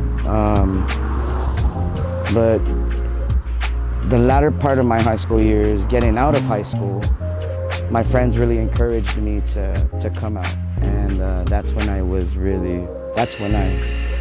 came out to my family members. Like, I was expressive about it, right? I was more vocal about it. Oh, it was a lot harder in '98 than it is now. And now, I think that during that time in my growth and my getting to know more people and interacting and talking with them, with me, whatever you see and you meet, whoever you see and you meet with me, that's me. There's no, I'm not sugarcoating anything. I'm not trying to fake any funk. It's me. And that's what my way of overcoming that trauma is being real, right? Having that straightforward being to be able to get that reciprocated. Is being here on island and being gay on island, it is not, it's a bit more difficult than I want to say in the United States, because the United States is, there's a wider playing field, right? You don't have to just stay in your nucleus. You've seen it when they're 18, they leave, you know, but here it's like your family's your tie, bro. Like, and then growing up, I got raised with this love type of barrier and shield, right? So whenever anything happened, you could go back to your family, right? You're able to reach out to your family, get that love from your fam. Just because I'm talking to you doesn't mean that I'm into you. And you just get standoffish, and then you break, you're like, okay. Then it starts to get then it starts to get weird. Then it starts to get awkward, and then it's like, see, that's where you just gotta be straightforward, man. No. Like, hey, chill, and people back off. You say no, like, you know is no, bruh. You know is no, you back off. When somebody says no, you back off, you know? I think one of the main issues and the top issue for me within the LGBTQ community would be the lack of support for our youth who have been traumatized sexually and just assaulted, however. When I was younger, I was violated, and not just once, not just by one person. But on our island, we couldn't, back then we didn't feel we could talk about it. At least I didn't feel like I could talk about it. And it was only until maybe a few years ago or a couple years ago is that I really began to feel like it's okay to talk about it, right? And that's what I mean. That type of support lacks within our community, because then whoever's assaulted males are assaulted as well. The youth though, right? They don't feel like there's that outlet where they can speak freely and not be looked at like maybe it's your fault or what did you not do? Something that I would tell myself, but also be it a message for everybody else who has trouble coming out or who is doubting their feelings. You're the only one that can feel it. No one else can. You are love. Don't be afraid. Be love. Don't hold back. Don't hold back. It's okay that other people do not view you as how you want them to view you. It's all right. There are other people standing right next to you who love you just the way you are. But you gotta love yourself most importantly. You gotta love yourself most importantly. Afre Guahan, Guau si Angela Santos. Biba Pride. Biba Guahan. Biba, love is love. Biba Guam, Biba Pride. No, that was a good one. Yeah, Chris, how well do you know Angela? Pretty cool. I've seen her around so many over the years. I got her number. We texted. I've interviewed her maybe once or twice, like over the years on, because she is a very cultural advocate, as she said. She's very, very involved with the community. But unfortunately I can't say I know her that well. Right. But so she's cool. She's way cool, dude. Yeah, she's very, very nice. Just She's follow her super cool. Instagram, bro. You'll get to know her real quick. Yeah. Yeah, that's cool. You know what I really like that we're interviewing like Adrian, right? The one we did with Adrian's Adrian. super cool, yeah. Right, and some of like the old school, kind of like the pioneers, the groundbreakers. You know what I mean? I want to get us to do one on Blondie.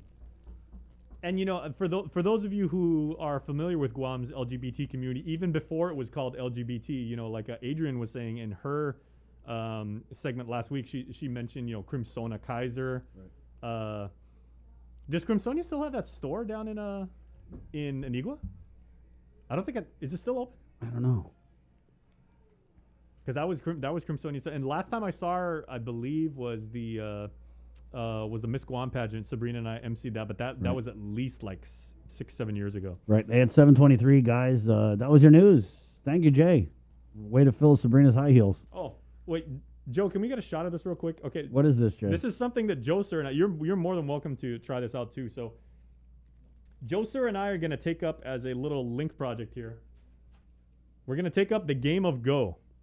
Right? I don't know if you've ever seen this, but it's kind of like Othello. So you've got these two different color these like little rocks here. I mean, you've seen it in movies like a bunch of times and everything like that.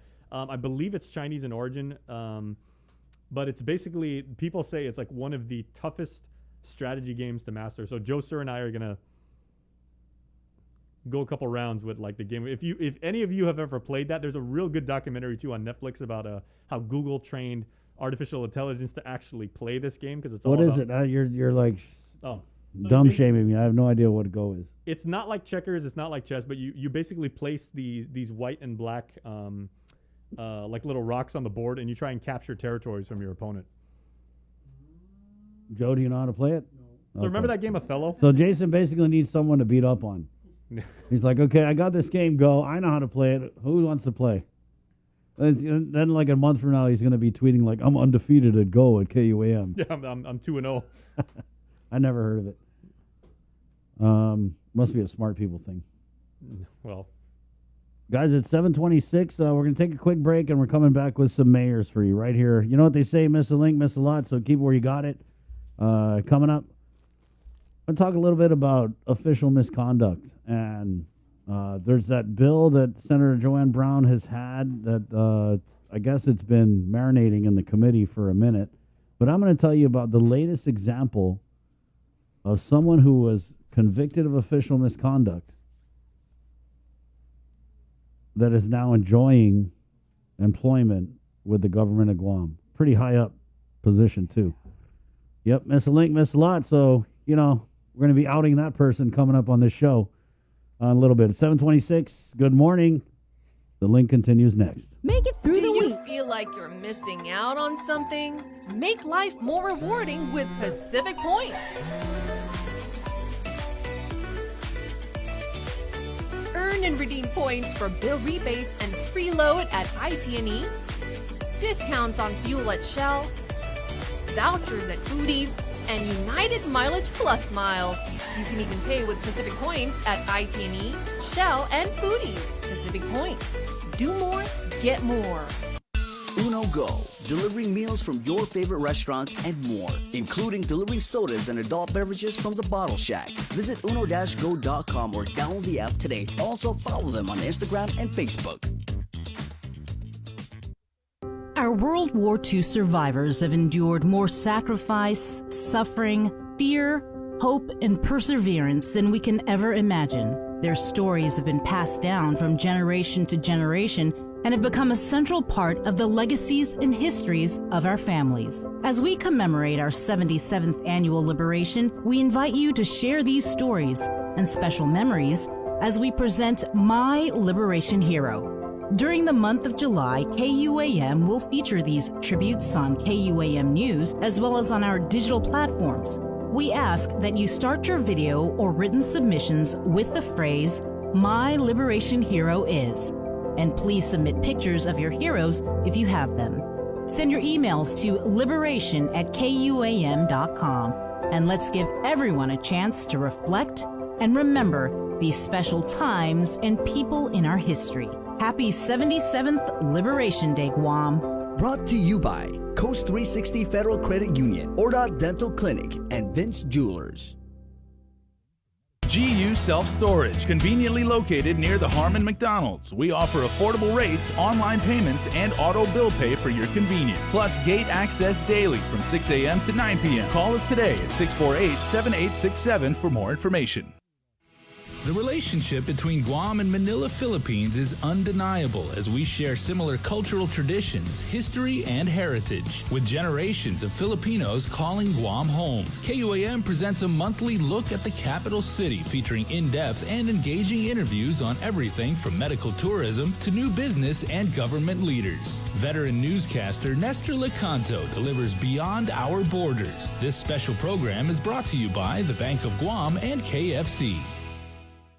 After a year with so many games and events delayed or unplayed, the world is ready for anything and everything in the world of sports. KUAM Communications is ready with more games, more championships, and more specials that are guaranteed to bring out the fan in you. Don't miss a minute of gameplay from NBC on KUAM TV 8 or from CBS on KUAM TV 11. Every month, we'll bring you the action and excitement. Brought to you locally by Michelob Ultra, Superior Light Beer, Marianas Irrigation and Landscape, and Docomo Pacific. Just more great reasons to tune in and turn on so you'll fall in love with TV again with the best from KUAM Communications.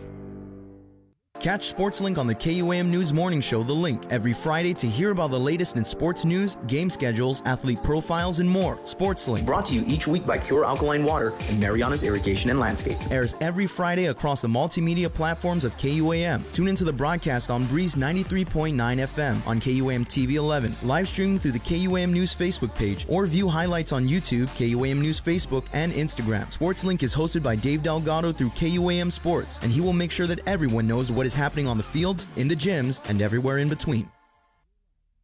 The world of television is more exciting than ever. Don't miss a minute of special presentations from NBC on KUAM TV 8 or from CBS on KUAM TV 11. Every month, we'll bring you the fun and excitement of award shows and red carpet moments, special series presentations, and other great network programs. Brought to you locally by King's Restaurant, Ruby Tuesday Guam, Bud Light Seltzer, and Docomo Pacific, giving you more reasons to tune in and turn on. Fall in love with TV again with the best from KUAM Communications.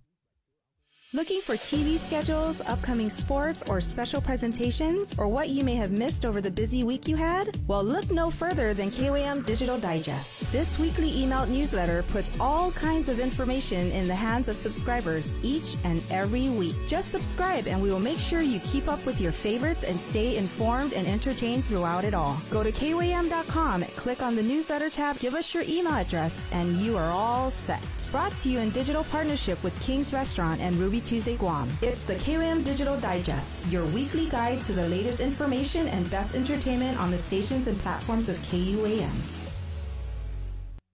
KUAM Communications continues our perpetuation of our Chamorro culture, language, and heritage with features available to our listening and viewing audience, including streaming of Chamorro music 24 hours per day on Isla Digital Radio on KUAM.com and the KUAM News app. Chamorro News Update, weekdays on The Link and the KUAM News YouTube channel. Conversations about life in our Chamorro language podcast, Cuentos Tapaco, with Kin Conception. Seasonal specials, shows, and other features highlighting the beauty of our language, culture, and history. It's a new era of our continued commitment to our Chamorro heritage. Isla, watch, listen, stream. Viva Isla! KUAM's multi-platform morning show, The Link, just got a little more delicious with Feed Me Fridays. Chris, Sabrina, Jason, and the rest of the morning crew will take some time each Friday to talk food, taste food, and bring you all the latest and greatest in food from King's Restaurants and Ruby Tuesday Guam, old faves, new hits, and everything on the menu in between. It's Feed Me Fridays on The Link.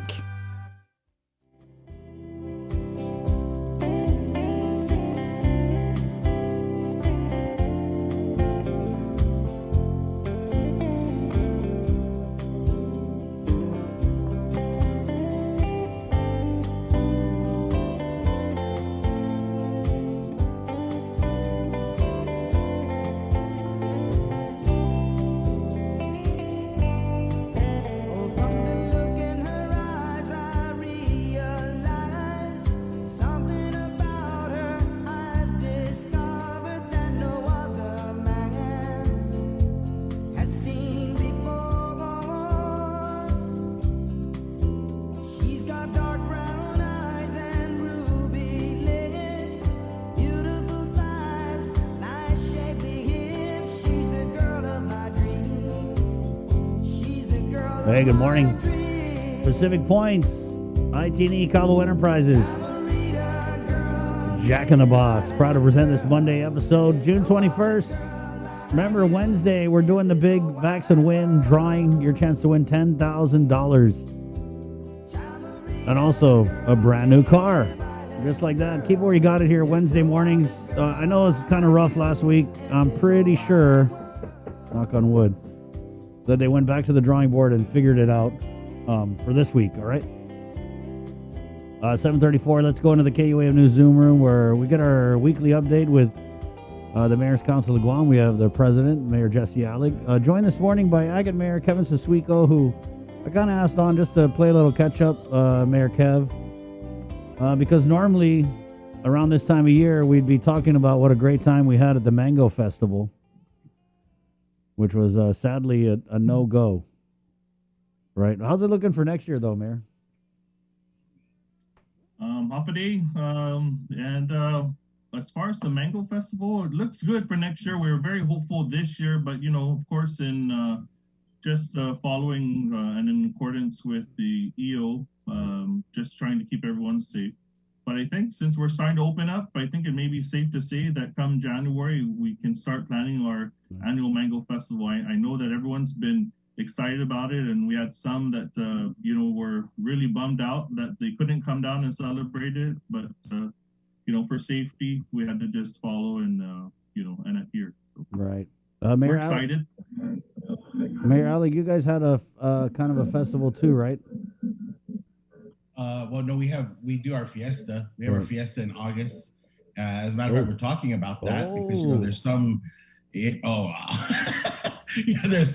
a little, we get a little opportunity to open up, and I think we're probably going to do something. So I'm excited about it. We'll do it safely. So you think you could pull it like a procession and all that stuff? Totally doable, right? With these current. Oh no! I don't oversee the church. I church and state is completely different for us. Of but course. we're I don't know what the church protocols are going to be. I don't think the church protocols have changed as far as I know. But as far as on the village side, on the community side, I think we'll enhance the church celebration for sure. Right. Something. I just feel like it's about time we do.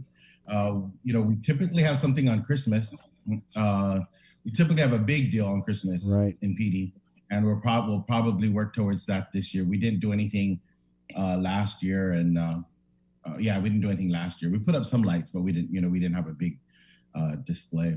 How about you, Mayor Kev? We had our other big event is our PD Pride brunch, which we do around the Easter, the springtime. That's a big deal. Right. So I'm looking forward to that this year. Nice. Yeah. Mayor Kev, are you guys anticipating doing something maybe for Christmas?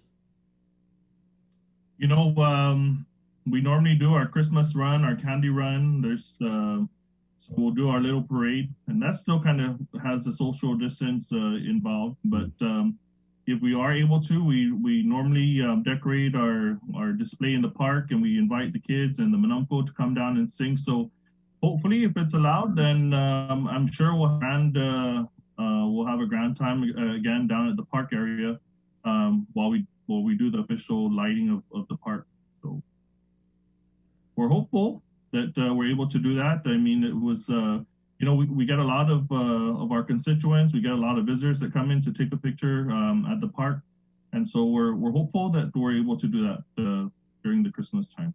Right, Mayor. Something that's kind of a new attraction to your village, Mayor Kev, is this turtle mural that just went up. Oh yes, we actually worked with the Micronesia Coalition, and it's a part of a program that they've had. We've also done bus stop paintings with them. That the mural was the second one, and then we'll be getting ready to post up our signs with different murals in the background of the ocean in different languages, just kind of reminding those that use the beach areas to keep it clean. So we're just waiting for all the languages to make sure that it is correctly spelled and we don't offend anyone. So it's we'll be seeing that throughout the village too as well. Yeah, there's also a pretty nice mural up at your office, right? When's that one from? That one is actually, we did that because we couldn't do the Liberation Day float. And so it was our actual float designer, Noel, that, we came up with an idea that we wanted to, just put something onto our wall and, kind of relift the office and have it look alive instead of the regular colors that were on there. So the picture is the depiction of what you would see on a sunset right behind our office, or right at the Sagre Mesita. So right. That was our way of giving back to, just during that certain time frame.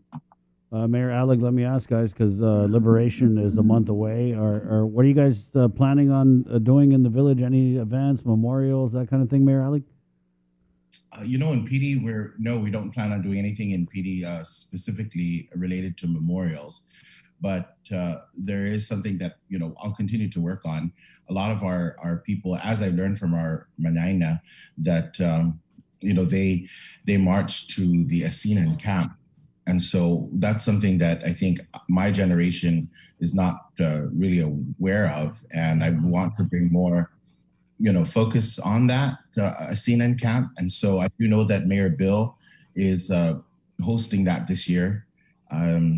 And so, in future years, I want to go ahead and see how I can work with him to incorporate some of, our PD people in that memorial, simply because the one thing that I found is that our Manamco don't like to talk about the war. Yeah. And my grandparents, it was very difficult for them to, as a matter of fact, I had a conversation about this with my family last night, and it was difficult for my grandparents to talk about it. But when they did talk about it, they were really emotional. And, and that just brings me to the point about commemorating these memorials and how they're so much more important than everything else that we've, focused on. And so perhaps the pandemic has led us to something a little more focused, a little more important in commemorating liberation. And like I said, in this past year, perhaps there is a new direction that our liberation celebrations need to take. We're so concerned about the lack of participation, perhaps, in the carnival. And the parade's always a good thing. We always see a big turnout in the parade, and we see a lot of participation in a parade. But when we look at the carnival and we focus our efforts on the carnival and how much money it costs to operate, sometimes I think when you try things over and over again and they just, they don't seem to flourish and they don't seem to work, just like in business, you kind of have to change things up and you have to, revisit your plan. And so perhaps this is the time to really revisit that plan of carnival for liberation. And it could really be anything. I'm not saying I'm not against it. I'm just saying that I think it's time to take a look at that again. So in PD, Asinan camp is important. One of the other things that I found working on Eric Forbes was the Trinchera massacre. And so that Trinchera massacre actually occurred at the beginning of the Japanese occupation and not at the end. So I didn't want to combine that with the commemorations that we have in July. I think we'll probably do something else. What's real important about that is it incorporates a lot of our PD people. A lot of one of the bigger clans in PD, the Santos, the Tibucha clan, and the Limtiakos from Asen. And so one of the things that we found is that the Limtiakos from Asen were actually living in PT and then moved into Asen. So it's a big deal. I think there was I don't know how many were massacred at that site, but the site is actually in East Agana. So we'll see what we can do about that. But for this year, we're not really focusing any commemorations in PD. But we'll certainly join everyone else virtually. Mayor Kev, how about, and also welcome to Mayor Al Ngata of Mailo, who's joined us in the Zoom room. We'll get to you in just a second, Mayor Al. Thanks for joining us. Good morning. Good morning, everybody. Off the day dispenso. It's all right. Chamorro Standard Time. Yeah, we had some communication setbacks, but hey, my colleagues, everyone, KUM, off the day. Good morning, buenas. Happy Father's Day. Right on. Happy Father's Day, Mayor. Mayor Kev, so what about you guys' liberation? Because I don't know what we're hearing, Jay. What are we hearing? Nothing definitive as of yet. I mean, kind of like the same thing as, we'll see where we are, and the goal is to have the herd immunity hopefully achieved by Liberation Day. Right. But, as far as plans about the parade and, island-wide celebrations, I mean, there's nothing committal as of this point. Right, yeah, and we would definitely be involved with something if it was to happen. Mayor Kev, have you heard anything? And then what, are you guys planning anything in your neck of the jungle? No, we haven't heard anything down here, but on the 19th, we traditionally host our Fena Memorial. It won't be that large, of course, but we'll still go down to the Cape site and pay tribute. Unfortunately, we can't have the survivors come with us this year, but we do have a mass for them to come in and safely attend. And then down at the Hoggett Memorial site, we'll be just laying wreaths there and doing a very simple blessing. Just so that way we can, of course, remember those, that have passed away during the Liberation time. And on Liberation Day, if we don't have the parade like we normally do, we did this last year, and it was, it was really nice to see. We actually decorated our official vehicles and our trailer, and we went around the village and threw out candy to the kids and treats, and we just had our own mini liberation within the village, still practicing social distance. And it was nice to see all of our constituents come out and, wave at us as we were, celebrating with them. So that's our plan. If we're not able to have the huge liberation like we normally participate with, then we'll just still celebrate with our folks down here in Agate in that way. They want me to ask.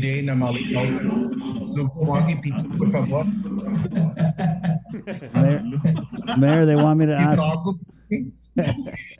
They want me to ask what time's the fireworks in Agate? Here we go.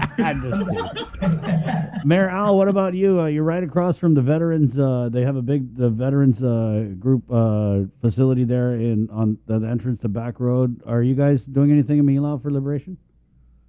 Well, that's correct. We also this is going to be our third year celebrating the memorial as well here, and it's been It's directly across the church, right in front of the office. So it's a Father Duenas Memorial as well. So we're going to be celebrating that on the 12th at 9 a.m. And it's going to be a simple ceremony, relief, just the laying of the wreaths, and just very simple and keeping it yet very beautiful, just to commemorate those that we lost in that time. Right, so we're definitely observing something for Liberation Day, but it seems like it's going to be very muted. And on our end, we're just waiting to hear how much is going to be virtual and how much is going to be face-to-face. Because, right, you have the Menengan Memorial, and there's just a lot of people, and I think people are ready to go. To answer your question on that, of course, we're working with a public radio or public station, right, to broadcast that and see what they're going to do. So we have talked to them about plans to record the memorials. One of the reasons why we agreed not to disseminate a schedule, a confirmed schedule just yet, was simply because of the capacity, right, and social distancing. Because if we publish a schedule where most of the mayors are concerned that everyone will come. And so one of the things that we know is that there's no food. So we're not serving food because of the pandemic, right? And so I do know that I've shared the schedule unofficially with some people. And I say that because, again, we're not asking to publish it. And the Manamco can call the mayor's office, kind of just to check with the mayor to see what the mayor's capacity is and see how they can accommodate them safely if they can be accommodated. And so I know Mayor Allen has a large, or an area that's outdoors, perhaps. I'm not sure how he's arranging that, but Mayor Kevin, of course, visiting the cave is a big issue because they have to be in a vehicle. So that's, there are two different types of, mechanics there. So we're, it's being planned. The commemorations are planned. Yeah, I'm sure, gentlemen. I'm thinking back to like our celebration. Sorry, ladies and gentlemen, Jason Salas. Oh, thank you. I'm thinking back to like how our community celebrated Easter, and how everybody headed down south to participate in the procession. I mean, there were a lot of people there too, and that was still during a time when the vaccine wasn't as widely distributed as it is now. So I mean, you figure if they pulled the procession off, they might be able to manage as far as, like what Mayor Jesse was saying, like, with the capacity limitations and stuff like that. They might be able to make considerations for that, I would hope. And if not, Agate can bring his candy over to PT again. Can I ask? And of course, these aren't plans that have been set in stone. But traditionally, we would have like one event where it would be an entire group that would go and and visit the caves or something like that. Could you at least say that you might be open to maybe having multiple instances of those things throughout the day with smaller groups as opposed to like one big one? For the Fana massacre, it's well planned, of course, because it's in a protected area. Yeah. So we're on a normal time where the last time it was about 3 bus loads in, and we barely fit. We still had to load them into vans and into our officials to bring them in. And so I never brought the question up to see if we can kind of have access to it, but I'm not too sure if they will allow us to do an all day. That's a good point.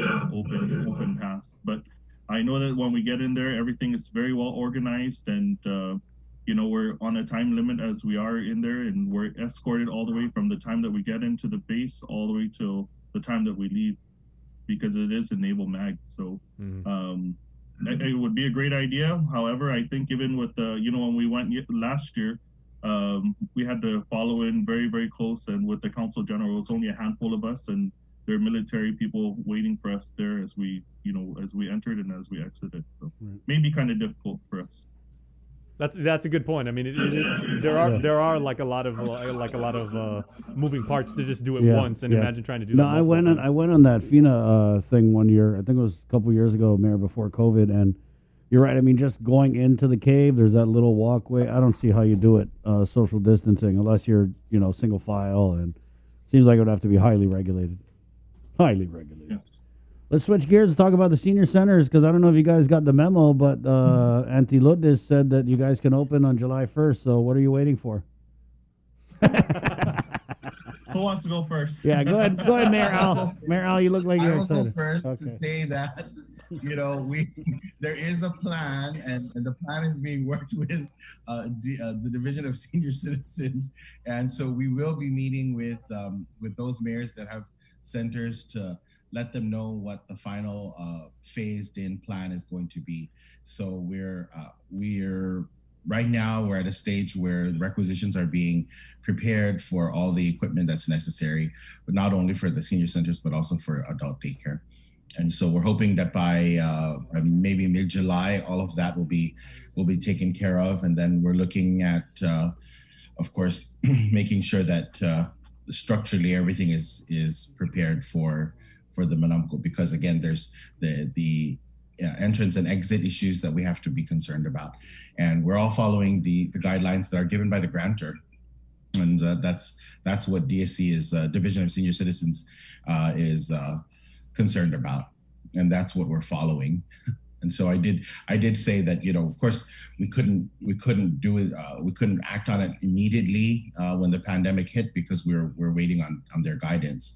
And so because we finally received their guidance, the acting administrators has been really keeping us informed about what we can do and the possibilities. So all of that is being addressed. I know that each mayor has their concern for their center, and that's why we will be meeting with them this week to discuss their individual concerns that we can address to the division. Mayor Al, what's your concerns with your senior center in Mungie Town? Well, we always here in as well as the filtration system, and of course I know that the president mentioned there's also RFPs for the seniors as well for the centers when they're putting out all the RFP for the sanitation for the center and stuff. And as well, at the end of the day, we're very concerned about the safety of our seniors, and of course the amount that's going to be going in there, and who we don't want to be like the deciding factor of who can and who can't. But at the end of the day, there are seniors, and we love them. We want them all to come back within a safe environment. the safe. Got to do a raffle. They love raffles. Whoever wins, you get to come in. Them, man. For the most part, I generally miss my seniors. You know, I miss the engagement. I miss pretty sure my colleagues as well. But you know, it's one thing to be going down there checking on them. It's another thing to be celebrating with them, their birthdays and whatnot. But you know, I love them. I love my seniors from Manila. There you go, Mayor Kev. You seem kind of surprised by this announcement. Well, you know, we were gearing up, to be honest with you. We were gearing up for sometime in August. And so when it came out in July, we were surprised. But man, I tell you, every Sunday that I go into to go to church and I meet up with the seniors, I get it all the time. Like, when are you going to open up the center? Already Sinahanya is starting to open up for bingos for at least 2 hours a day. When are you going to?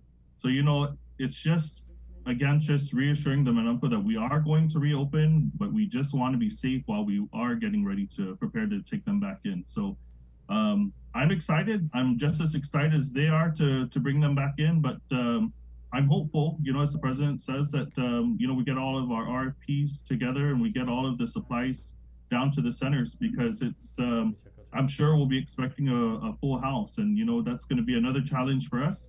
We're only able to take in as much as we can. And so we'll see, but I don't know. I don't want to be the one to tell one man uncle we can't take you in today, especially not the ones from Maggot. Well, just bring that up. Yeah. They'll bring out fireworks. Right. Yeah. Then you're going to have your fireworks. Well, I mean, since the governor made the call, when the governor come down and tell them, hey, you can't come in because capacity. But I think for the most part, we've been prepping for it. We've been excited to take them in. We've done all of our sanitizations and in preparation for them. It's just, we're just waiting for the little other, like the shields and things like that, just to make sure that we're ready for them as they come back in. And the other thing, Kevin and Mayor Allen, the one thing that we've discussed with DSC that I'm sure you guys know for sure is that the congregate meals, and I mentioned this before to Chris and Sabrina, that the congregate meals increased over 50% during COVID. Right. So when you guys open your centers, the people that operate your centers are the ones that typically do the delivering of these meals. So who's going to deliver the meals to the rest of the Manamco that are not participants of the center, right? Mm-hmm. So we still have to address that need, that extra need for home delivery. And then the other thing is that we're waiting for guidance as well from the grantor on whether or not we can continue providing those meals to those Manamco that are at home and not participants. Because typically in a non-COVID year, the program only provides the congregate meal to those that attend the center, right? And that's why it's called a congregate meal, right? To get together, to congregate. Right. So we're still waiting on that guidance. And that's another issue because like Mayor Kevin said, how are you going to go and tell a certain uncle that you're not going to give them their meal? I wouldn't either. I mean, I could probably tell them in the next 30 days by August 1st, the program is not going to be able to deliver the meal. So at least the senior can have time to prepare by August 1st, how they're going to get their meal. So that's definitely one of the things that we're waiting on. That's a big deal. And it's a big deal again, because these same people operate your centers in Manila and Agad and everywhere else. Right. So yeah, on top of being safe, right? You have to work those mechanics out. Yeah. Absolutely. Yeah. It sounds like a recurring theme during this pandemic. Mayors left out of the loop. Nothing new. Mayor Al, back to school. I know that you're presiding over the educational capital of the island of Guam because you have the most schools in your village. So any plans here? Are you changing anything up for return to what everyone is saying is going to be possibly full-on face-to-face learning come August? Well, I know that they're still discussing that with the face-to-face and of course the regular school attending the regular classes. But in terms of the stuff, I think they've done a swell job during the end part of the school year and into as graduation. So it's beautiful to see them as well graduate and come out from those things. But just want to touch, a lot of the PPEs, I think, in terms of whether it be the school and like the seniors, because we as well have the functions. We also have seniors, but even the schools, I noticed they're very. Even doing the traffic, checking the traffic. So they got a good system, and I just want to applaud them for doing their due diligence. I wanna applaud them. Right on. We are big fans of people when they do their due diligence. Mayor Alec, we got a minute left. Anything in the closing, guys? Well, we do have, there's 3 bills that were introduced that will certainly help the Mayor's Council. So Senator Perez, I'm looking forward to the public hearing on that bill, and that's for the littering control. That gives us not only more power, it gives more flexibility with not only fines, but also community service for littering. So that's something that we look forward to. And then Senator Ada introduced 2 other bills regarding abandoned vehicles.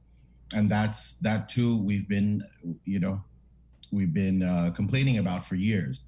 And so we're hoping that we can address those 3 bills that will certainly make our work more efficient and more effective, really, in keeping because they're both related to trash, right? Littering and the abandoned vehicles. So we're looking forward to that. Thank you, Mayor Kev. Anything in closing? I think we're good. Okay. Thank you so much for having me on the show. It's been a while since I've come on, but it's always nice to come on and be with you guys on the link. We're just wondering what happened to all the mangoes. This year, thankfully, I was just sharing with one of my constituents. I said this, it kind of, the mangoes know that we're not having a mango festival. Right. This year was kind of slow. Right. And for the trees that did have, it was very, very little, or it was, some of them were really sore, so it wasn't the best year for the mango festival anyway. Right on. Well, there you go. It's getting ready for next year. Guagua next year. Right on. Thank you, Mayor Al. I'd offer you a last word, but I'm scared you might say something controversial. No, go ahead. Anything in closing, Mayor Al? Oh no, I'm good. Thank you. And just like to say, thank you for having us on the link, of course, and having us here with, and also you guys touching bases with what's going on, and especially for our community. I appreciate that. Thank you, Mayors. This impromptu meeting of the Mayor's Council of Guam now adjourned. All rise. Adios. Hey, it's 8 o'clock. You guys ready? Let's jump on to KUAM TV right now. Good morning.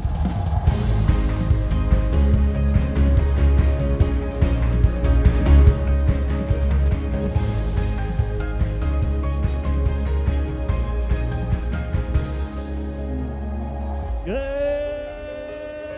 morning, Guam, and happy Father's Day on you if you're in the States, stateside celebrating your dad. Congratulations, and welcome to the link. Jason Solis, good morning. Good morning. And if you are suffering still from a food coma, as Chris Barnett is. Oh, man, I'm hurting right now. How is that like to have basically like what? I just feel gross. Like 7 pounds of red meat in your belly. I gotta go right now. sweat or something.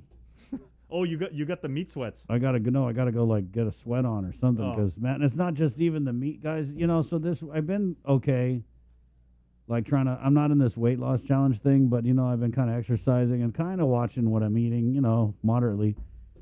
But this weekend, I was just like, you know what? I'm gonna eat. Well, let's go chow, babe. Let's go. So the finger steak, the short ribs, the finadeni. Oh my God, the red rice from Market Deli. Oh, dude, it was so good. The hug and suit. Yeah. So, guys, basically, and that wasn't even last night. I had the parrotfish with the kimchi mayo. I had the big pork ribs. Were there any vegetables Barbecue involved? Chicken. There's watermelon. And then we had brownies. The brownies with the caramel in it? Oh. Yeah, with vanilla ice cream. So, man. That's what's wrong with me, guys. I'm hungover from eating. Okay, again, you're not in the weight loss challenge, which is probably a good thing. Yeah, no. And if you were, you just basically just give me your money. That's it. And then Joe Sir, of course, Mrs. Joe Sir, prepared a special meal that she ordered from one of the hotels because it is June. It's not only Pride Month, it's also Philippine Independence Month. Right, so Joe Sir had a wonderful traditional Filipino cuisine. How traditional did you have? What did you have in that, Joe? Did you have pinakbet? No. Okay, guys, I love pinakbet. So you said pancit? What else did you have? Canton? Barbecue pork belly. Right Wow. on. Classic. Yep. Any Good fish? stuff. Any fish? Bangos. Oh, the bangos. Not bangus. It's pronounced bangos. Jay, how about you? Because I know you lost your dad a few years back. What was this Father's Day like for you? Yeah, so I mean, we've got my dad's urn is in the living room, so I mean, we like literally he's always with us and everything, and that means a lot. So yesterday I just told my mom, I was like, we should do something like to kind of like honor dad. And my dad was not like a foodie in the sense that he had like a very discernible palate. He just loved to eat. Yeah. So in the afternoon, I took my mom around. We went on like a nice drive, had a nice like talk. Kind of just like. Never got down like from the car. Just like saw some sights and like we went around like we just had Mayor Jesse Allig of Petey. We went around like Nimitz Hill, saw some of the more picturesque lookout points. Real good afternoon. And then my dad loved ice cream, so we got some Haagen-Dazs. Wow! Like on the way home. Good job. I mean, my dinner was maybe cultural in the sense that I ordered Chinese, but okay. Right on. So you had a good Father's Day. It was, and I think Dad would have been proud. Did you hear from your kids? If I did, that'd be news to me too. Guys, it's 8:04. The show's probably sponsored by Pacific Points. Oh, wait, Joe, sir, what did your kids do for you? We know what the wife did for you, but did they make you cards? Did they just give you the day off and just say whatever you want to do today, whatever show you want to watch? They just helped around the kitchen. And Yeah. Oh, so they help too. help me bush cut. Oh, good. Okay. Yeah. So see, yeah. here's Joe, sir, too. We've said before, hardest That's such working the man. difference between Father's Day and Mother's Day. Mother's Day is like, oh, relax on this pedestal. Father's Day is like, I'm gonna cook. I got a bush cut. Yeah, Joe, sir, actually worked not one but two masses So where he volunteers at Mongmon I don't know. Totomaiti Parish Right. as the AV guy. So he worked two masses, and then he went to Home Depot and said bought a bush cutter because he said they're on sale, right? Nice. Wow. And then jammed the yard. That's it. Get them bush cutter points. Right on. I bet he got his real So Father's and Day your present. your son is of course after an the electronics. kids went down. Yep. Your son is an electronics whiz. Your daughter likes scary movies. Did you do either of them with their did you like mess around or make like a circuit with your boy, or did you watch like some Saturday night we watched Kevin Hart's Fatherhood. Oh, Kevin Hart is in the movie. Yeah. And wait, what's that you said it's the Filipino animated scary series on Netflix. Trece. Have you guys seen that? He goes Trece. Am I saying it right? Trece, right? Yeah. Joser basically described it as it's like Constantine but set in the Philippines, Right. and the lead character is a female. But I saw the trailer. First of all, the animation is amazing. It's awesome. yeah. Second of all, it looks scary as hell. So it's basically like they're monster hunters and they're hunting down all like the Filipino monsters. They're What's hunting the the- vampire one again? A swan. Yeah. But- so a they're- swan? Yeah. So they're fighting the demonio. Yes. There, see the demonio. And the duendes. Right. Okay. So that was our Father's Day. How was you guys' Father's Day? Sabrina's off. She's spending Father's Day with her dad. It is Father's Day right there right now, and congratulations to her dad, to Noberto Agigi Salas, and to her brothers. Right Well, on. kids. And all of the dads here at KUAM and around the world, happy Father's Day on you. It's 8:07 now. Look- And we actually captioned our Father's Day post. Ken St. Nicholas made a wonderful mosaic of the pictures that you guys sent in. So thank you for sending those to us. But we also said there are many different ways to be a dad, right? You can be a new dad. You can be an expecting dad. You can be an adoptive dad. You can be a godfather. And I just actually realized it yesterday, guys. Technically, yesterday was my first Father's Day, because now I'm Tyler's Nino. Oh, that's cool. Wow. So I only kind of I was like, wait a minute, today's technically my first Father's Day, so it was a good day. Right on. And I know you definitely got to see a lot of your goddaughter this weekend. Did you really have to bring that up again? It's 8:08, guys. You wanna- Okay, so BTS moment, right? Chris was like, before we went on the show, Yeah. 5:58, let's say, right before we started the link, Chris was like, do you think we should talk about that? And I was like, no, man. let's just- I know. Jay was like, no. I'm like, bro, we just kind of look dumb if we don't talk about it. Yeah, she made a boo-boo. It was friggin' funny, though. Yeah. And it happens, guys. It does happen. Huh? Fortunately, you brought one up there. I must say it doesn't happen here as much as it does like in other markets. You've got the giggles though. Yeah. And you mentioned that earlier in the show. Like if you find something funny, you cannot control it. Yeah, I will laugh. And I mean that makes sense because you're a comedian. But there was one time when Ken Wetmore, it was Black History Month. Oh boy. And he came back from the break and he was interviewing African American lady for Black History Month, and he said, "Welcome, Black." Yeah. And all of us in the back end were like, "Whoa!" Because I mean, Ken but this Wetmore, is before like screen record, Ken WhatsApp. Wetmore, he loved being on Guam. Like he raised his family here. They consider this like another home and everything. Yeah. Really, really good guy. But the kid could not ad-lib to save his life. He's a very dear friend of mine and everything, but he lived and died by the prompter. And so we just told him, it's like, okay, when you come back from commercial break, there's no teleprompter. You just got to make it up. And he kept reciting over and over. And there was this wonderful woman who was part of, the African American heritage. And she was wearing she had her hair up. The And she was wearing the daishiki, daishiki. she looked beautiful, and she Right, was yeah. about to talk about Black history and celebrating culture. Yeah. And Ken was like, "All right, welcome back. It's Black History Month. Welcome back. It's Black History Month." Again, if this is not printed on the screen, he couldn't do it. And then Yeah. they're like, "All right," and Ken cute, and he's like, "Welcome Black, everybody," and we're like. But even the guest, she just kind of like laughed and everything like that, and she goes, "Oh man, that was that was funny." It was. Hey, it's 8:10, guys. We're brought to you by Pacific Points, 8:10. ITN, Cabo Enterprises, and Jack in the Box. Let's go ahead and get into the news now with the very latest from the KUAM news team. In for Sabrina Salas-Mantanani, the one and only Jason Solis. Good morning, Jason. Good morning, everybody, and good morning, world. The big news this weekend was that 37-year-old Andrew P. Manabusan is being extradited, or at least he will be, to Guam after being busted on drug charges in California. Court documents stated that between June of last year and June of this year, Manabusan and others allegedly conspired to smuggle drugs to Guam. Last month, a search warrant was issued for a package that Manabusan mailed from Antioch, California to our island. And when law enforcement seized the parcel, it contained over 3,600 gross grams of meth. A tracking device was placed inside to monitor the parcel's movement. Court documents state that Jose Ananich received the package and drove it to his home up in Jigo. Law enforcement agents converged on the home and found Ananich inside a shipping container that was converted into a storage and workroom. Ananich was allegedly burning the package and was hesitant to exit the container. When he came outside, law enforcement agents found a meth glass pipe in his pocket as well as a cell phone. Again, there's more on this story on KUM.com. Also check on our Facebook page to see what others are saying in this ongoing thread. Well, let's go back to the newsroom now as we are at the 8 o'clock hour. Tyler is standing by with your morning news link update.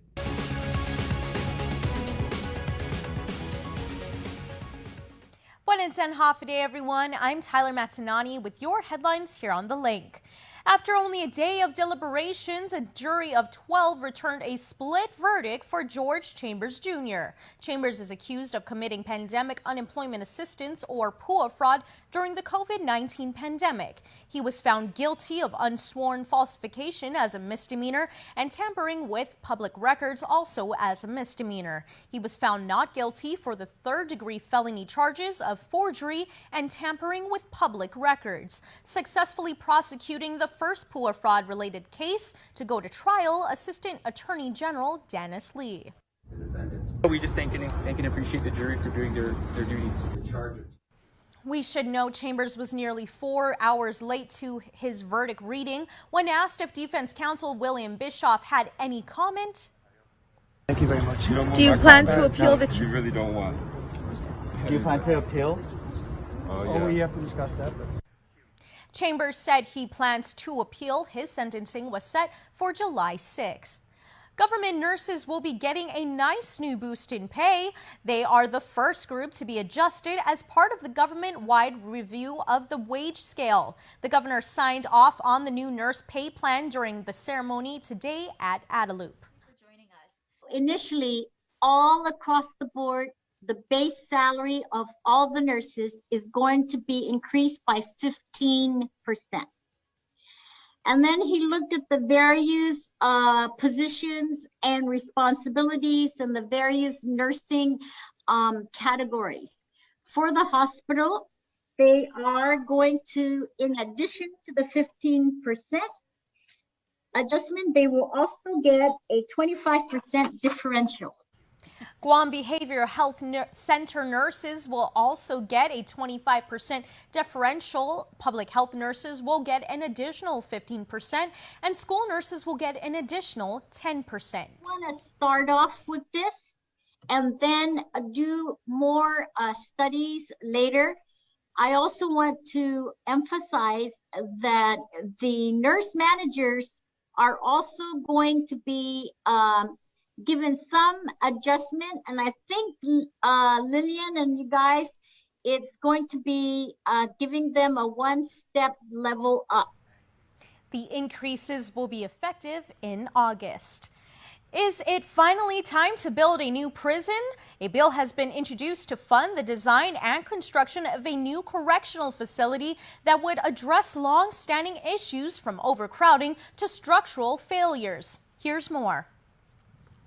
The measure by Senator Joe San Agustin, dubbed the Department of Corrections Modernization Act of 2021, is the latest in a series of attempts over the years to resolve the increasingly poor conditions at the more than 50-year-old prison. The Department of Corrections has already begun imagining a new prison with a capacity that can meet its projected 1,000-bed need. But while it has a master plan, it doesn't have the money. That's where San Agustin's bill comes in. He and his 8 bipartisan co-sponsors have identified federal reimbursement of earned income tax credits as the funding source. Washington has agreed to reimburse GovGuam for EITC, which will be an estimated $60 million a year. San Agustin's bill would authorize a lease agreement similar to the proposal for a new hospital, in which the contractor would build the prison and be paid back over 30 years. It proposes a payback of no more than $5 million a year from EITC reimbursements and another $5 million a year from the general fund. The measure also appropriates $1 million to GITA to commission a feasibility study of whether to convert the existing facility or develop a new one. DOC officials have stated in the past their preference for a high-rise, multi-level prison building that would be more efficient to secure than the current design, which has multiple housing units spread throughout the property.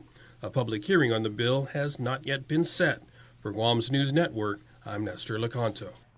Senators held an informational hearing on the General Services Agency Friday, grilling Chief Procurement Officer Claudia Ekfaji for about 2.5 hours. Specifically, they focused on sole source contracts and emergency procurement for calendar year 2020 and the beginning of the pandemic. Here's a sample of the discussion in their exchange between committee chairperson Senator Sabina Perez and Ekfaji. Have you looked at specific agencies to see if they are getting the RFQs, ensuring that that process is being followed? Oh, yes, because again, I still review, although I delegated for them to conduct the procurement. In other words, get the 3 quotes, prepare the purchase orders, but everything still filters for my approval to ensure that the record is complete before I execute the purchase order. Perez says at her request, she was provided with more than 300 documents on sole source contracts and 800 on emergency procurement.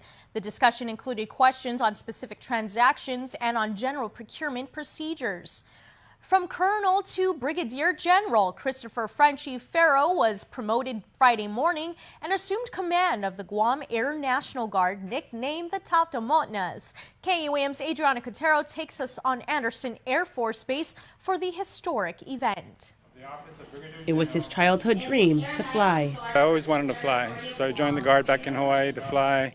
Started flying F-15s, ended up flying F-22s, and wrapped up flying C-17s. Then a new opportunity was brought to then Colonel Christopher Ferro's attention that allowed him to reach new heights. General Azama gave me the opportunity and the offer to come to Guam and help bring new missions and stand up new capabilities here on island, and so we're up for the challenge. Taking on the challenge, Ferro was officially promoted this morning to Brigadier General. A ceremony was held on Anderson Air Force Base recognizing the newly appointed commander of the Guam Air National Guard, also known as the Tautamonas. During remarks, Adjutant General Esther Agiki recognized Ferro as one of her most trusted advisors. These are the times when we need our best, bravest, and strongest fighters. Seasoned and proven leaders who know how to face adversity head on, stay cool under fire, and most of all, win. And who better to lead our proud Guam Air National Guard than our very own fighter pilot, soon to be Brigadier General Christopher Frenchie Ferreau. Brigadier General Ferreau turned his dreams into a reality and simultaneously discovered a purpose in serving his country. Well, to be honest, I'd actually do this for free. You know, I mean, working with the people that I get a chance to work with and doing the job I do, it's a passion that I have. I love basically giving back. During his special remarks, General Ferreau relayed this message to the Tautaumonas. I'll continue to ask 3 things of each and every one of you. Number 1, show up. Be fit to fight, be clear to fight, be trained to fight, and be motivated to fight. Number 2, do your job. Remember, bring excellence to everything you do because it's a standard, it's not an achievement. It's something we need to do each and every day. And finally, figure out a way to have fun while doing it. I know what we do is serious business. We've got to find a way to keep it loose. General Ferreau says keep it loose and don't forget to enjoy the ride. What's it Pretty. like being up there in the sky? Oh, there's no feeling like it. It's pretty awesome. Reporting for Guam's News Network, I'm Adriana Cotero. That's it for now. We'll see you tonight for KUAM News Primetime.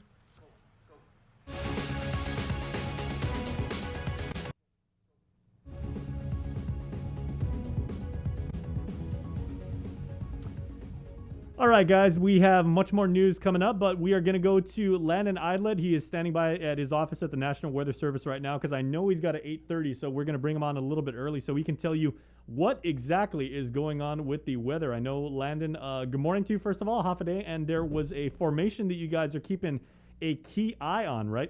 What's going on with that? That's correct. As I'm getting situated back at my desk, I had to grab something to drop off to you all. Oh, nice. Yeah, we've been watching that tropical disturbance 94W since, I guess it was Friday when we opened up that Invest Area Joint Typhoon Warning Center. That has progressed sluggishly through the weekend, but it was upgraded to a tropical cyclone formation alert early this morning by the Joint Typhoon Warning Center. Now it's poised to develop further through the day, so we could be seeing some changes. Currently, it is still just a tropical disturbance, but it is starting to take shape as we move into the later morning hours. So I'm going to turn you over to the animation right there. And that's our disturbance right there. This is what we've been watching as it traversed through Pohnpei and Chuuk states over the weekend. It was upgraded to medium for development early Saturday morning, and it was looking pretty good that morning, but then it was just sluggish to actually develop and get itself organized over the weekend until this morning. Now it's starting to look a lot better as it has consolidated since it was in the Micronesia states end of the week, where it had showers and thunderstorms across much of the region. So the infrared does not look too impressive with the warming cloud tops. And by warming cloud tops, that means these cores of deep convection, those bright colors, those are fading out. The reds and the blues and the purples, those are the coldest cloud top temperatures or the highest clouds in the atmosphere, signaling deep convection and showers and thunderstorms. But this is just a cycle, and we're starting to see new bursts of convection as we go through the morning hours. So we're starting to get that consistent belt of convection with this disturbance. And I'm going to switch over to visible now that we have the daylight visual from the satellite. It's a large mass of moisture coming toward Guam, Rota, and probably scraping by Tini and the Saipan as well. This is what we're going to be dealing with on Tuesday in some shape or form. Will it be a tropical depression? Will it be a tropical storm? It's still too early to say yet, but things are starting to take shape. And this is why we've been saying people need to pay close attention to this. Even though it's a disorganized disturbance over the weekend, it is getting its shape together at this point. So what we're going to be looking at in the next several hours is hopefully we'll get some polar orbiting satellites, get a good scan and a pass over this disturbance in the next several hours to help us in the Joint Typhoon Warning Center make decisions regarding this situation. Will it be upgraded to a tropical depression later today? That is certainly a possibility. What will that mean for Weather Service watches and warnings and also conditions of readiness? that's all going to be in the discussion today. So stay tuned. As always, this thing is upstream of us, and it is. We have to watch this closely and be prepared. Currently, our forecast, we're maximizing conditions for showers, thunderstorms, gusty winds on Tuesday night to early Wednesday morning. Will this be like a typhoon shutter type event? Not so much, but it will definitely be a tent and canopy type of event. If you have tents and canopies and tarps put up in your yards, outside your house, you definitely want to heavily secure those or take them down at least through Wednesday morning. And so there's probably a lot of people who did that because concern. of Father's Day. They probably had cookouts, or they went outside and barbecued, or at least hung out. And because it was so hot, they probably just kicked back in the shade, right? That's exactly it. And so make sure those are down or heavily secured, as well as other loose items. But this will not be an epic tropical cyclone event for us, but it will bring much needed rainfall to the islands. We do have a high fire danger for Guam, and that's been creeping up steadily over the last several weeks. So the rain will be much appreciated, but hopefully not much more than that. So Jason, if you want to cue up the slides right quick, and we'll go right into I made sure I got the right date forecast. this week. Yes, good, thank you. Now again, we did issue a special weather statement regarding this disturbance earlier this morning. So that is in effect. Go to our webpage over here on the right, and you'll see that highlighted link, special weather statement. The risk of rip currents is moderate. I forgot to edit that this morning, and the Guam fire danger is high. Last week, we did hold a regional climate conference updating the outlook for the tropical cyclones expected for our region, and as well as all of the Micronesia region. We have posted that to our webpage. So if you go to the top of our webpage, weather.gov/GUM, look under news headlines, update on 2021 Western North Pacific Tropical Cyclone Outlook that discusses the outlook for our tropical cyclones in the region, as well as our current state of the climate. We are in INSO neutral conditions. So in short, we are expecting a busier season for tropical cyclones than what we saw last year when we were under a strong La Nina. So go to the next slide, Jason. The current conditions, we are heating up across the day. Not bad, beautiful morning out there. So this is the time to secure your loose items and your tents and canopies and tarps. Temperature 82 degrees, going up with those light winds. So we could see a little bit of a afternoon flare up of convection, much as we saw the last several days, not quite as much moisture as we saw yesterday. Here at the airport, we did not get much rain, just a nickel of rainfall at the airport, but other areas saw brief heavy downpours with those passing showers and thunderstorms. Everywhere I went yesterday, it was bone dry, but if I was on the motorcycle, guaranteed it would be rainy. The next slide shows our graphic, tropical cyclone formation alert for that disturbance that's approaching Guam from our southeast. That's going to be the thing we have to watch closely today. How quickly will it develop? How much problem will it cause for us? How much rainfall is expected? The wind implications. And that's what we're going to be focusing very closely with every bit of available data that's coming into our office from satellites and other sources. This is going to be a busy one for forecasters indeed. The next slide, this is the Joint Typhoon Warning Center graphic. Again, tropical cyclone formation alert that was issued earlier this morning. And the TCFA means a development into a tropical depression is likely within 12 to 24 hours. The next slide just details what a tropical cyclone is, and that's all tropical systems from a tropical depression, tropical storm, to a typhoon, and that's based on wind speeds and intensities. Now keep in mind, when we're dealing with depressions, storms, and typhoons, the threat is not limited to only winds, but also to rainfall, flash flood, mudslide potential, and also dangerous seas and surf and storm surge. So those are part of the triple threat that we have with tropical cyclones. The next slide, that shows, I was talking about this last week and Jason had the wrong week posted. No worries, Jason. Oops. You're good. This is where we link our TC forecast for the region. They're closely hinged to the state of the climate. And right now we're in an INSO neutral pattern. So we're looking at near normal tropical cyclone activity for this year. Last year, we were in a strong La Nina that kept all the activity generating near and west of our area. And then the opposite of that would be the El Nino. Think back to 2015. We had tropical cyclones throughout the year coming through the islands. We had a lot of activity. And somehow Guam was very fortunate that we did not take a direct hit from any significant tropical cyclones in 2015. We had Bavi in March, Dolphin in May, and then Chen Home for the 4th of July weekend, and a number of other storms come through the region later in the year. And that was the year that Typhoon Sunlor passed right over Saipan, causing significant damage. The next slide, that just goes through a run through of our tropical storm and typhoon watches and warnings. June is Typhoon Preparedness Month, and it's not a better time to show this than now, especially if we're going to be dealing with possible scenarios with this tropical depression that's inbound to Guam today.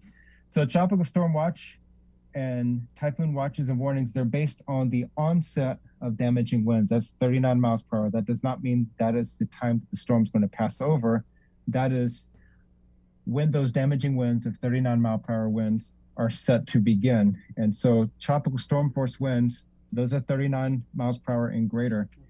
So watches and warnings, onset of winds are possible within 48 hours. And for warnings, those winds are expected to begin within 24 hours. So those are the critical details that a lot of times people get confused. So learn those terminology, and we can discuss that on our webpage as well, as far as watches and warnings and what they mean. So the next slide, that shows our polar orbiting scatterometer showing the winds. The pass overnight did miss that disturbance, unfortunately, so we do not have the wind data available in this pass, but it shows light winds elsewhere, and this circulation has been fortunately very small and not too much trade wind forcing to the north end. That could still change as the storm environment develops in the next 12 to 24 hours.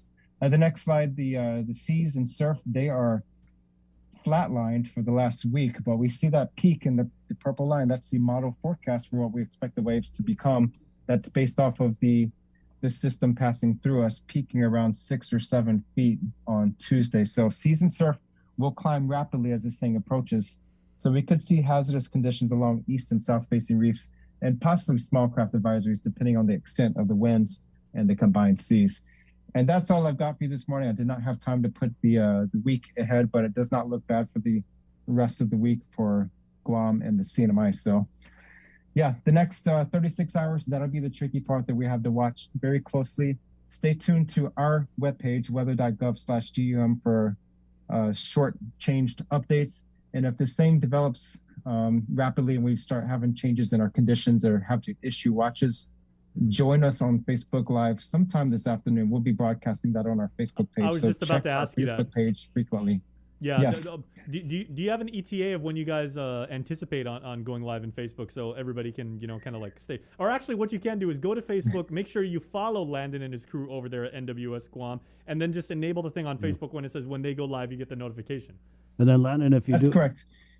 If you do have a development today that we want to share in the morning, feel free to shoot me a text and we'll get you on in the morning. Absolutely. Yeah. So check our Facebook page. If we're going to go live, we're going to broadcast it. We're going to advertise it by text on our Facebook page. Try to give about a 2 hours heads up notice. So check our page frequently. We'll be watching it for any kind of changes. You're part of the show here. You're part of the family, and we know, you like to keep things positive and everything. And you and your crew, you guys are men and women of science, and you have devoted your life to studying this stuff. However, you're also Guamanian citizens, and this stuff affects you as much as it does Joe, Sir, and Chris and I and everything like that. So, we know you guys got your game face on, and you guys are buckling down and really paying attention to this thing. Yeah, well, we're going to be watching it closely.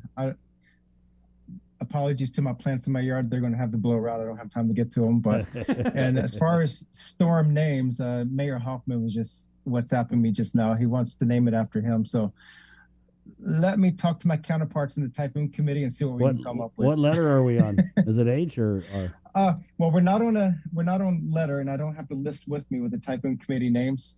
But there is a predetermined list. So maybe tomorrow we'll talk about names. Cool. Okay. So we see you tomorrow. Don't Google it. Yeah. Gotcha. Thanks, Landon.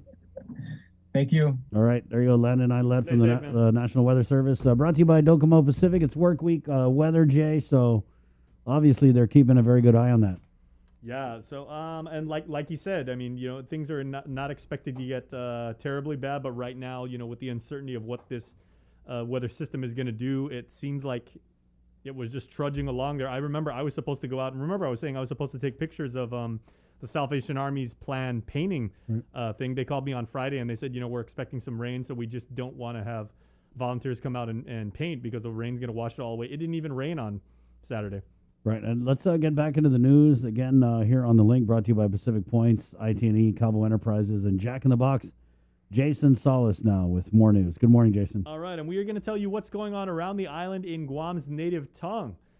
We're going to speak Chamorro now on the program with Uncle King Concepcion, who has your Chamorro news update brought to you by First Hawaiian Bank. Buenos days to get some to be Chamorro ni KUAM News. Presenta ni Familia Mizo gi First Hawaiian Bank. Según el Joint Information Center, una na kausang COVID-19 masoda gi 362 ni man mates gi mampus na Webes, dia 17 gi Hunyo. Tres man may hospital, pudi pesti gi Guam Memorial na hospital. Itong guahan COVID area risk, but car na grado sa tumunog disti punto 4 sa punto 3, anay mas maadahi bidan niya para 4 dias ni manatad tiji. Disti tinituhun ni pesti, 8,267 maninadzi ni COVID, 139 man pinino, 51 manggagi gi isolation, do 8,067 sa esta timan ma-isolate. Esta hulu gi mapus na bednes, esta 89,346 na residenteng Guahan sa kabales ng binakunan niya. Asunto gin ni Korte, para ma-extradite si Andrew Manibusan 37 anos na edad, magi Guahan na may resta pod bineno gi sa California. Gidokumento ni Korte disti Hunyo 2020 nasakan, esta Hunyo 2021 nasakan, si Manibusan sa Nortusia sa mga kontrata para maglifid bineno halong gi isla. Gimapos na mes ma-issue di search warrant para paketi no ameo si Manibusan mga giguahan ginin Antioch, California. Ani mahako di paketi ni autoridad ilay, masoda na sa guninin di 3,619 grama na methamphetamine. Mapega ezi tracking device gyalo ni paketi para matungo para manugwati paketi. Anong mas gidokumento ni Korte na si Jose ane nakaresibi paketi sa managwat gi gumania gi sa Zigo. Ani man mati polisiya gi adso naguma. Masoda si ane ni gyalong container no mafasagan masotso dam na molo. Nasosong gi paketi sa kulanti malalago humuzong gi container. Ani lusut tumusumuzong masoda gi sa ane nagtigano kristal para meth gi betsan niya sa nun cellphone. Ano gi record adso na cellphone na inakang si ane nakasmanibusan. Sa ninayas ane nag 32 na money order no balin $1,000 kada uno. Masangan na siya na money order sa finahan James A. Mafnas sa anog na para si Manibusan. Matsaki si Manibusan na kekedas pa sa 50 grama pat mas na meth. Ano gimena ni Northern District of California na magistrates na West si Donna Rio na din na ma-extradite si Manibusan magigwahan. Si Anenik sa gining polisiya sa official Department of Corrections. Gitinituhun ni Hunyo na mes, maditene si Anenik nuya hindi ni Federal siya sa esta makoti gi District Court of Guam. Loy kausanya sa maseo sa podi autoridad ilay siya, mafatututsu idisti paugo orto siya por makekoni ni mamanibat gay investigasyon niya por hinanoy bineno, sigo ni Korte. Yotru, maaresta si Nathaniel James Panzalan, 40 anos na edad, sa masaki por indecent exposure ni muna 3 grado na felony than harassment no misdemeanor. Gidokumento ni Korte man maresibi polisiya report po finatanggaran yun sagang kinorentinong gobernamento, gidya 16 gihunyo. Ibiktima sa kumiha na si Pansalan no makarintiti na ading ukuton niya para finaisan para kosa siya anay gayi gi otro kwarto. Asangan si Pansalan no birag kita tigilugad niya so agang National Guard at sangging Guaha Malagon niya. Lo birag kita ti si Pansalan gi kwarto ni biktima gi 5 minutos na tempo za atalaki biktima. Humano si Pansalan lo gi 10 minutos na tempo abirag kita ti talo. Iling biktima na pula papay katsunes niya za fatagwi si Pansalan mensa sa papatsan may sagwi. Sa senas ki pero pakaka lo minstead umesaloy biktima ni agagang. Yutumu, i Department of Revenue and Taxation sa mga listo esta 2,552 ang tax refund sa pero mameo huzang i-check siya para humadiposita direktamento gi ibangko. Ibali niya po todo sa 6.8 milyon pesos. Sumano gini at siya na refund ni man magarnes pero mapasi dipin niya gwati gi gobernamento sa paradyo siya i-Thailand at sina return ni man mafayo antes pat gi 24 gi matsu 2020. Elengem ha si Revenue and Tax na zasangin malagwa o parontungo por izun mizo refund halong gizun mizo account gi www.myguamtax.com. Do not sabiya zi look up status of 1040 refund na batunas. Para Guam News Network, Gualsikin Concepcion. Yasunto gi finut sa moro sa presenta sa ninafatto ni Familia Mizo gi First Hawaiian Bank. June makes the best malasadas in Hawaii. A fact not lost on Daryl, whose brother Byron is cooking the onaga he caught at a secret fishing spot with his girlfriend Malia, who used to work for the Shave Ice Guy. whose second cousin Vince drives the school bus ridden by Calais, whose auntie makes the best malasadas in Hawaii. Everything here is connected, and with the new First Hawaiian Bank mobile app, you can stay just as connected to your finances, and it all starts with yes. Looking for TV schedules, upcoming sports, special presentations, or what you may have missed over Uno Go, delivering meals from your favorite restaurants and more, including delivering sodas and adult beverages from the Bottle Shack. Visit uno-go.com or download the app today. Also follow them on Instagram and Facebook. Our World War II survivors have endured more sacrifice, suffering, fear, hope, and perseverance than we can ever imagine. Their stories have been passed down from generation to generation and have become a central part of the legacies and histories of our families. As we commemorate our 77th annual liberation, we invite you to share these stories and special memories as we present My Liberation Hero. During the month of July, KUAM will feature these tributes on KUAM News as well as on our digital platforms. We ask that you start your video or written submissions with the phrase, My Liberation Hero is. And please submit pictures of your heroes if you have them. Send your emails to liberation@kuam.com. And let's give everyone a chance to reflect and remember these special times and people in our history. Happy 77th Liberation Day, Guam. Brought to you by Coast 360 Federal Credit Union, Ordot Dental Clinic, and Vince Jewelers. Do you feel like you're missing out on something? Make life more rewarding with Pacific Points. Earn and redeem points for bill rebates and free load at IT&E, discounts on fuel at Shell, vouchers at Foodies, and United Mileage Plus miles. You can even pay with Pacific Points at IT&E, Shell, and Foodies. Pacific Points. Do more, get more. KUAM's multi-platform morning show, The Link, just got a little more delicious with Feed Me Fridays. Chris, Sabrina, Jason, and the rest of the morning crew will take some time each Friday to talk food, taste food, and bring you all the latest and greatest in food from King's Restaurants and Ruby Tuesday Guam, old faves, new hits, and everything on the menu in between. It's Feed Me Fridays on The Link.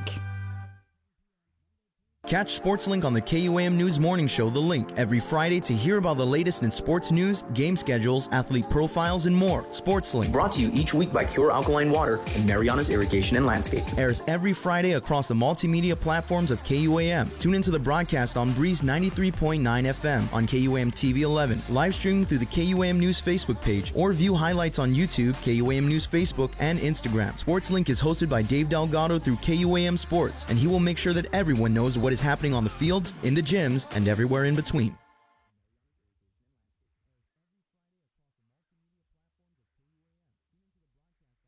We got your 6. At 6 a.m. with The Link on Breeze 93.9 FM. Bree and I connect you with all the latest news and information you need to know to start your day. Then check back with Guam's news leader at 6 p.m. for the day's top headlines with KUAM News Primetime. From 6 a.m. to 6 p.m. and everything else in between with KUAM Digital, we got your 6.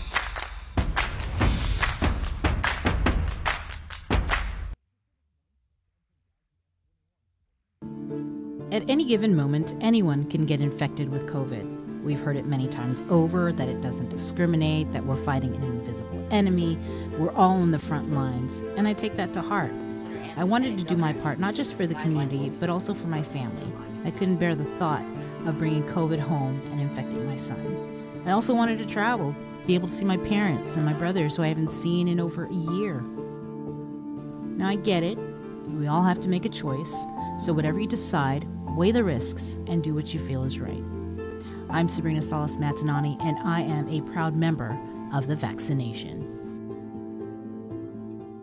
Join the vaccination. Scan and plan. For more information, go to KUAM.com. Brought to you by American Medical Center, your partner in healthcare. 8:43. Hey, big shout out to all the kids that are heading out to this the great DOE, the DYA summer internship program, including Ziani, the daughter of the late Savage K. 8:43. Good morning. Including your oldest boy too, right? Yeah. Guys, the link is proudly brought to you by Pacific Points, IT&E, Cabo Enterprises, and Jack in the Box. Let's head into the KUAM News Zoom room where she's making her first appearance on the link. The military buildup liaison for the office of the governor, Vera Tapasnio. Good morning, Ms. Vera. Are you unmuted? Unmute. Happens to everybody, don't worry. Hi, Chris. Good morning. Good morning, KUAM. Right on. And good morning. Thanks for joining us on this Monday. Let's kind of get into it because, just for people who may be watching or a little confused about some of the positions that we have that deal with the military buildup, because we mostly hear from the SHPO, right, and the military affairs liaison, I believe Carlotta Leon Guerrero. But could you, if you don't mind, Vera, describing what you do on the day-to-day that relative to working with the military and the buildup? So our office, as you probably know, has changed its name to the Community Defense Liaison Office, and we built the hope of community related to DoD growth, and so everything from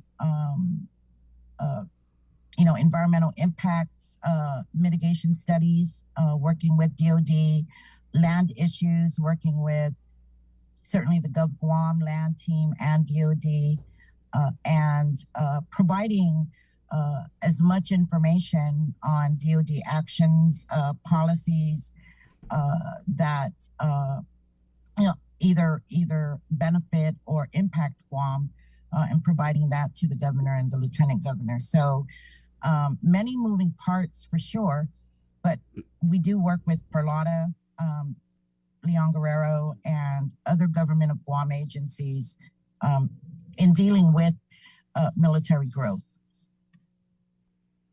Right. So how would you characterize the nature of your relationship with some of these the so-called military partners that you work with? I think it's certainly very, while the issues are challenging, it's certainly very diplomatic and very forthright. We have many concerns that we voice to the DoD, and we try to work through those issues.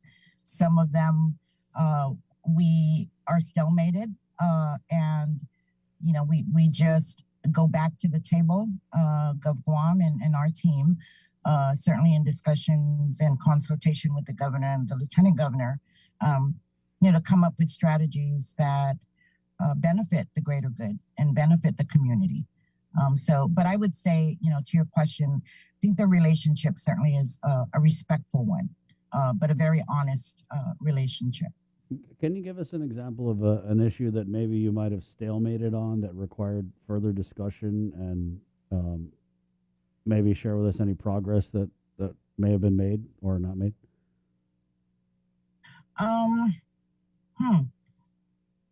I would probably say that obviously the land issue, right, has been an ongoing challenge for both the government of Guam and DoD, and there's the net negative initiative that's part of the One Guam, the 4 pillars.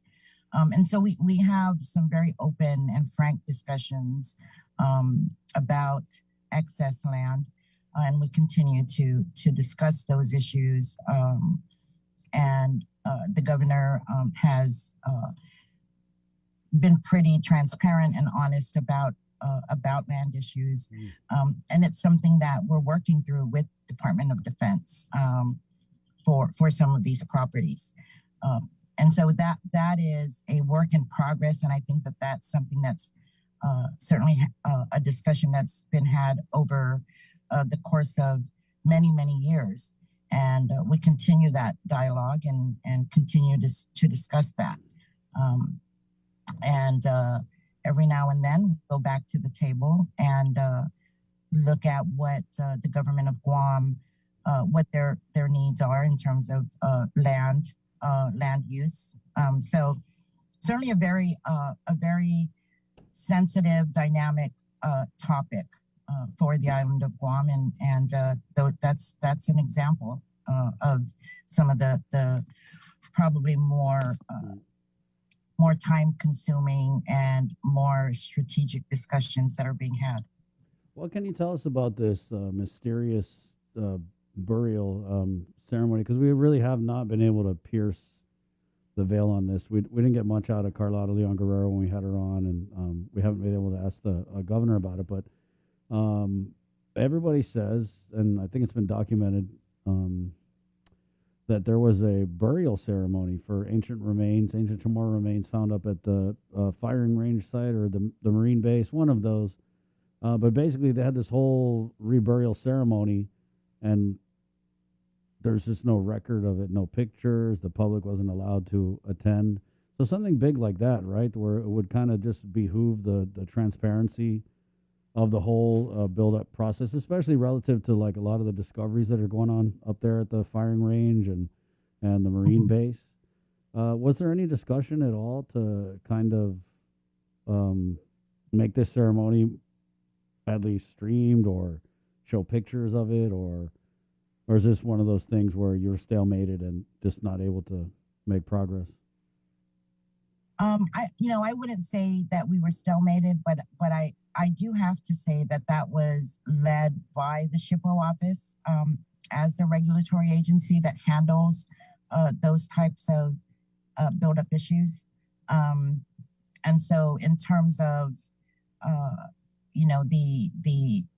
the burial ceremony itself and the planning for that, I really would have to defer to the SHPO to respond to that, because again, they are the lead agency handling those types of issues, and so that's really all I can say about that particular. What was your opinion of it though, and your opinion as someone who's not the SHPO's office? Do you feel that that's something that should have been shared with the public? Well, I think that, we were right in the middle of COVID when, if you recall, we had, I think we were experiencing, the island was shut down. And, for me, I, appreciated, obviously, as part of the governor's team to attend. And I think that was publicly noted that I was there. Oh. And I think, yeah, so overall. So just to can you tell us what happened, or are they going to are you bound by top secret stuff? Can just describe the scene for us. Well, I know that Carlotta, the acting SHPO at the time, had responded to that. And certainly for me, it was a first and to attend something like that. And I appreciated that they allowed for our local type of burial ceremony to occur. And I think that was overall, for me, it was something very meaningful and impactful. But again, in terms of, the planning for that, I would have to defer to the SHPO. Right. So what was it? I mean, what's the deal, Vera? Just be honest. I mean, if you can, did they just not have any pictures of it because you can't take pictures up there because it's like a secure area or whatever?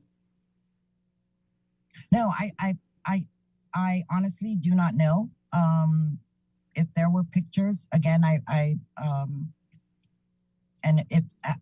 don't. There were any pictures, and I don't believe that it was, in the spirit of not being transparent. Again, a time in our on our island as we with COVID, and there was discussion. I can say that about not being public or not taking pictures. I think overall that the probably most critical and important thing was to provide the the respect and to have that prayer being cited by one of our local, Manomco, Mr. Garrido, at that time. So there were no discussions. I can say that about not being transparent or not taking pictures because we're not allowed to. But you can agree that would have been, that would have just been a huge bone to throw the natives to show that and to show like, hey guys, yeah, we're treating these remains with respect or whatever. So you can vouch for the way that our ancestors were treated during that ceremony? When you say vouch for the way our ancestors were treated, like it was a respectful having the proper burial and prayer, yes, I can vouch for that. Okay. That it was very, very touching and very meaningful. There was another thing, I believe the vice speaker had asked the public auditor to look at some of these military buildup contracts for the taxes or something. Are you involved in any way with that? And do you have any knowledge of anything with that issue? We're involved to the extent that we, again, and I think I may have been quoted that about 2 years ago, when we came into office, the governor wanted to look at federal government contracts, MILCON contracts, and we were able to get some historical data in terms of awards. And we worked with the Department of Revenue Tax, which the governor had wanted us to do. And we had a couple of meetings with NAFAC Marianas on that topic. And that's the extent of our involvement. And I do know that Daphne had her tax enforcement team at the meetings, and they have had, so it's something that they had been doing for quite some time, engaging with NAFAC Marianas on MILCON awards. So I know that they have been tracking it.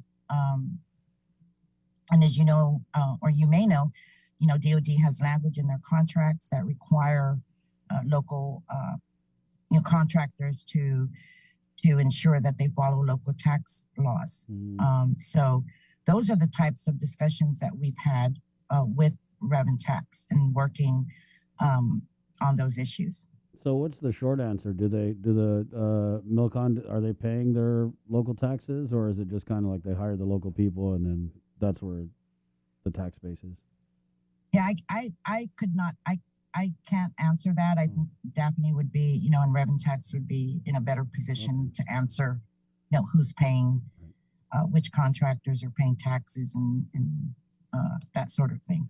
I wanted to go back real quick on what you're talking about, land return from the federal government. Are you involved at all with any discussion in getting the land back, or if we already have it, the one up by Eagles Field that the governor had said she wanted to use for the hospital?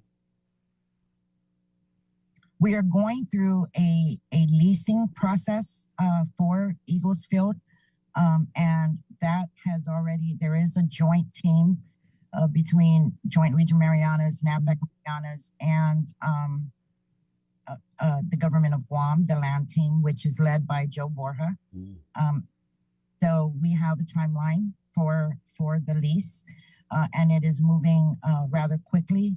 And so we are confident.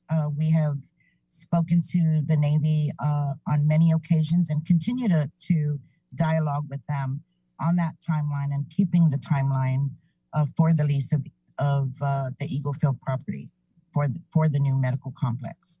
So it kind of sounds like that's where the new hospital is going to be, end of story. No, I wouldn't say end of story. I think Melanie Mendiola probably believe she spoke to that in terms of looking at, an assessment that is the preferred site because of the size of the property and the location.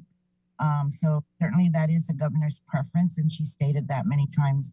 But the task force, the medical complex task force, is still working the site assessments, and the Eagle Field process is also going on concurrently. surveying and looking at utilities.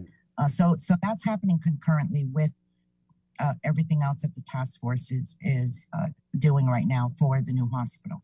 There was, I don't know if it was Speaker Terlahi but there was an issue that was raised regarding this property relative to original landowners who may have held it before the military took it. Is that part of anything moving forward? Have you guys determined if there are original landowners involved with this land? Well, that is more a Department of Land Management responsibility with the Ancestral Lands Department. So, or commission. So they're working on that. I'm not involved in those discussions in terms of original landowners. My role again is to liaison with DOD on the lease, right, and that process. But anything else in terms of original ownership, that is a discussion that land management leads. But do you know offhand if there are original landowners? I mean, I'm assuming there are, right? It had to come from somewhere.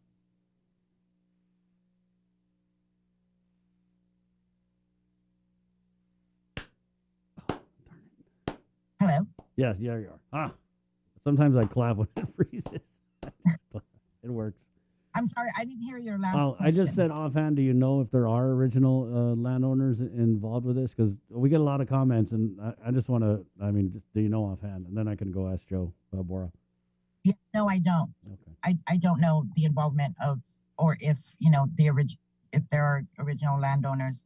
I imagine there are, but that's something Joe Bora has a handle on. Wow. Can we switch gears a little bit? Wanted to ask about this Afghan refugee issue. Has there been any development with this since Friday? Because I know that there's some pushing on it, but and then the governor had written a letter. I believe our congressman had written a letter about these Afghan refugees, but we haven't. At least I don't know. Have we heard anything official yet? No, we have not. And the governor has spoken and is working closely with Department of Defense on the issue.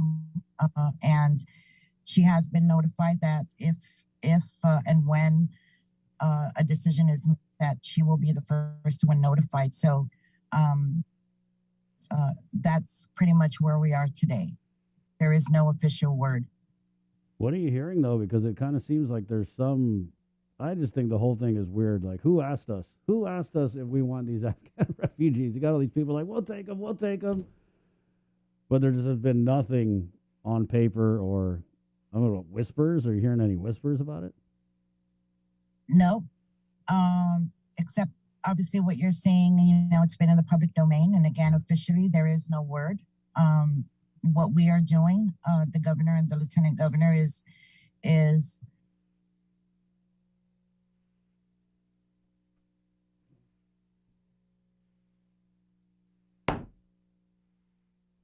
cabinet member for what if scenarios. And so we've had the discussion, the pros and cons. Vera, I'm so sorry, but you blanked out then again. So can you just go back? You were saying that there's actually been discussions with cabinet members about the what ifs of this Afghan refugee situation? Yes. The government pulled a team together and I guess just like COVID or the Teddy Roosevelt situation, it's an emerging issue right now in the public domain, and rightfully having a team together. Some of them have a lot of experience in dealing with the, evacuee situation from the 90s and know this process.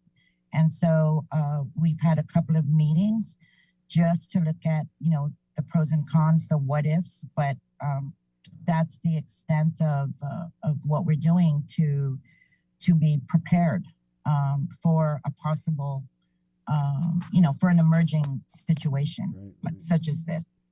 I remember I read when this first was kind of making its rounds in the international media that there was some discussion about a base in Qatar that would be used. What do you think that we're offering the federal government that's different from Qatar, or maybe more enticing? Or are we offering something better? Yeah, I can't speak to what we're offering. The governor has not had any discussion. Again, she's not been notified. We have not, her task force has not offered any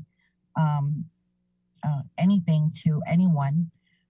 And again, our role is to provide her and the lieutenant governor with again, what scenarios we have to be ready in planning for this, and that's the extent of what we're doing. She's been briefed by the TAG, who is part of the task force, on a concept of operations, and then she's just got a great team assembled to deal with this. But we have not made any promises to anyone or had any official discussion on the matter.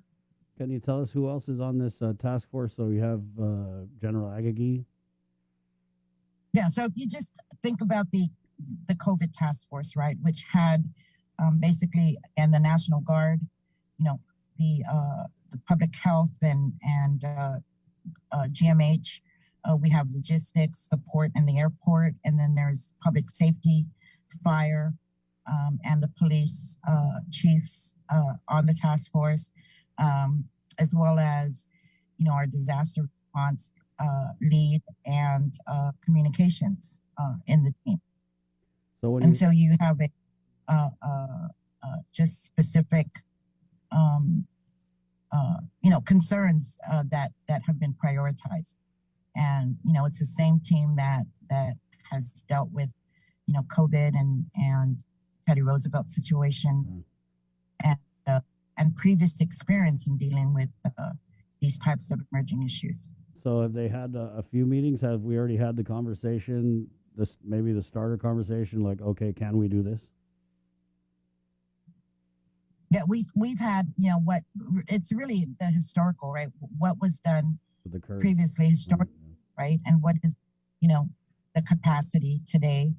But I think we all realize that historically, the DoD has housed the evacuees within federal property, and not at the hotels, right? So that much we do know. Yeah. Yeah, and I talked to Mary Rhodes of GHRA, and she's like, yeah, we're not involved in any way. We're trying to reopen tourism.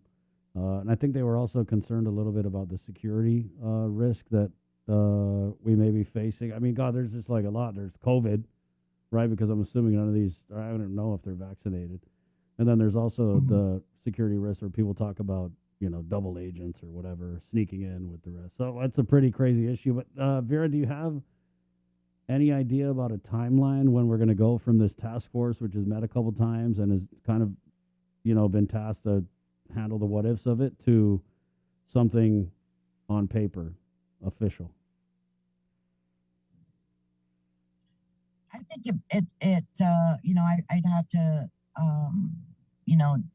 I think we are officially as cabinet members, and again, formed to support the governor and lieutenant governor at any time. And so we are ready to tackle, the emerging conversation officially if it does come. And so Jay, the drawdown is, what is it, like September or something? Is the date when the troops are supposed to complete the withdrawal? Yeah, right. I mean, I've read. Right. Yeah, I've read that like everybody else. Right, yeah. There's a proper timeline to withdraw all the troops. But certainly, that's a DoD thing, and I imagine that they're having those high level security risks discussion. I'm not speaking for them, but I think that's what they do, right? That's the DoD. I mean, that's risk assessment and security, but we are prepared, the task force to deal with this emerging issue. Vera, it's been this is the first time I had you on. Wow, you're really sitting in a spot where you can give a lot of info. Thank you for your time this morning. Is there anything in closing that you wanted to add on this Afghan thing, or anything that we covered during the interview? No, I appreciate the opportunity to come on, and I hope I answered your questions. You did. And I'm sure you may have many more, but there's a host of people dealing with different issues directly or indirectly with Department of Defense, and I welcome any opportunity to clarify on behalf of the administration what we're doing with DOD and that relationship. So thank you again for the time. Thank you, Vera. Be safe, okay? And keep us posted. Keep us posted. All right. There you go, Vera Topasnia, the Community Defense Liaison Office Director. Did I get that right, Jay? Yeah. I think, okay. Good talk. Hey, it's 9:09. Major Anton Uggan could be looking at a brand new prison. Yep, we'll tell you all about it next, right here on The Link. Good morning. Our World War II survivors have endured more sacrifice, suffering, fear, hope, and perseverance than we can ever imagine. Their stories have been passed down from generation to generation and have become a central part of the legacies and histories of our families. As we commemorate our 77th annual liberation, we invite you to share these stories and special memories as we present My Liberation Hero. During the month of July, KUAM will feature these tributes on KUAM News as well as on our digital platforms. We ask that you start your video or written submissions with the phrase, My Liberation Hero is. And please submit pictures of your heroes if you have them. Send your emails to liberation@kuam.com. And let's give everyone a chance to reflect and remember these special times and people in our history. Happy 77th Liberation Day, Guam.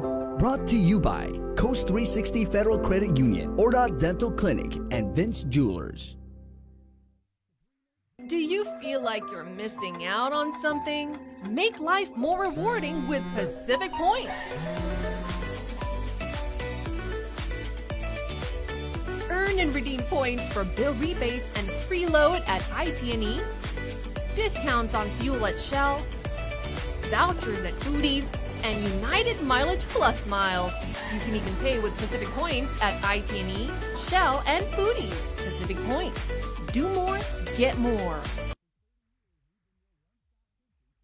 Uno Go, delivering meals from your favorite restaurants and more, including delivering sodas and adult beverages from the Bottle Shack. Visit uno-go.com or download the app today. Also follow them on Instagram and Facebook.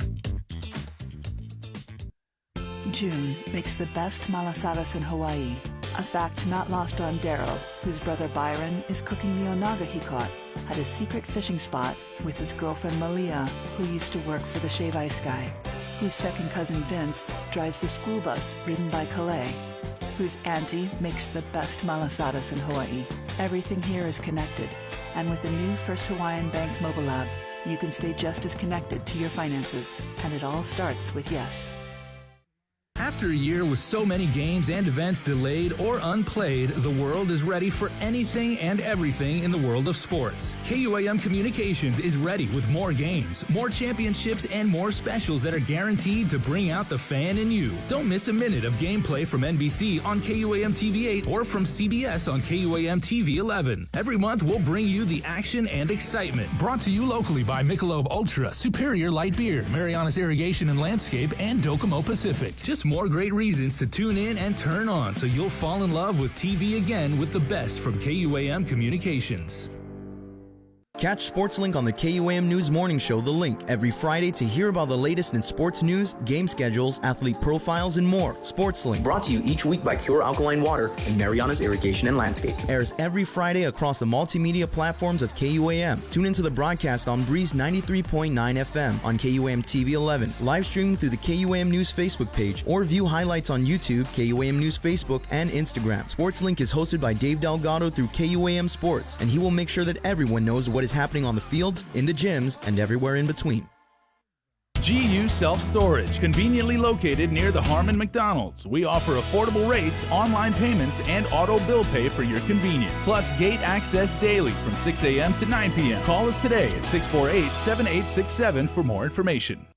KUAM Communications continues our perpetuation of our Chamorro culture, language, and heritage with features available to our listening and viewing audience, including streaming of Chamorro music 24 hours per day on Isla Digital Radio on KUAM.com and the KUAM News app. Chamorro News Update, weekdays on The Link and the KUAM News YouTube channel. Conversations about life in our Chamorro language podcast, Cuentos Tapoco, with Kin Conception. Seasonal specials, shows, and other features highlighting the beauty of our language, culture, and history. It's a new era of our continued commitment to our Chamorro heritage. Isla, watch, listen, stream. Viva Isla!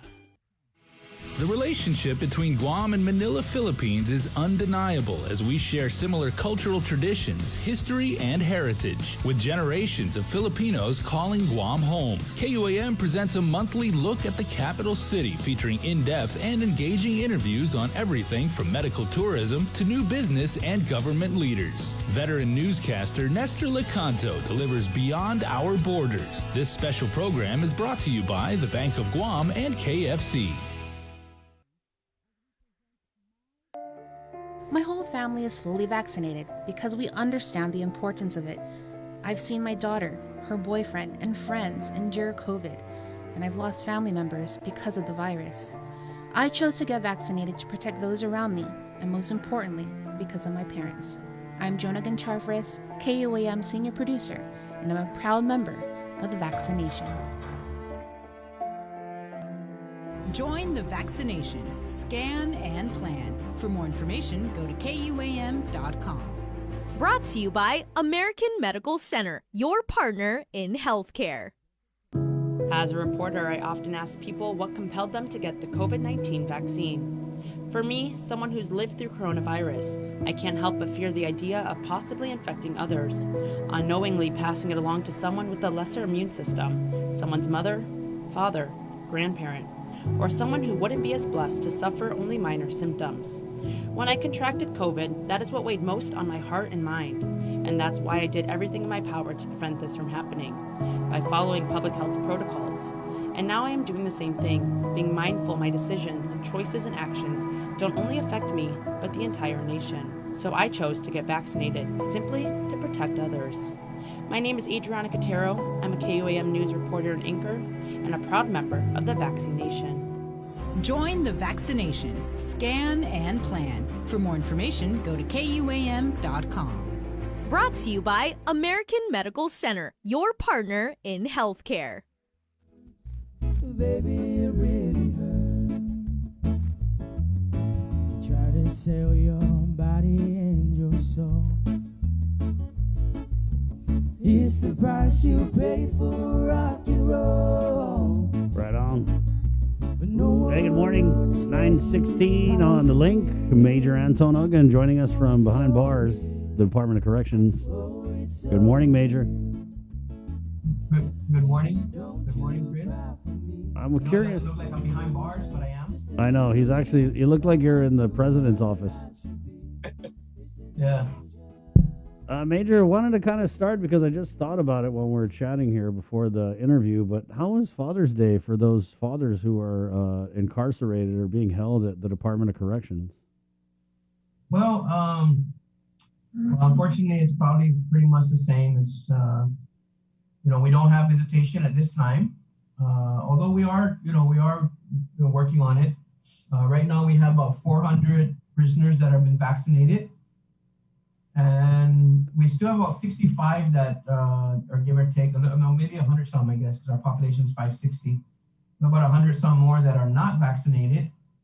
And we're trying to get them, encourage them to get vaccinated. And one of our things today that we're going to try to discuss in our management meeting is what's our next plan moving forward. And, I'm of the opinion that if we're going to lift the visitation, several things got to be met. One, the inmate has to be vaccinated.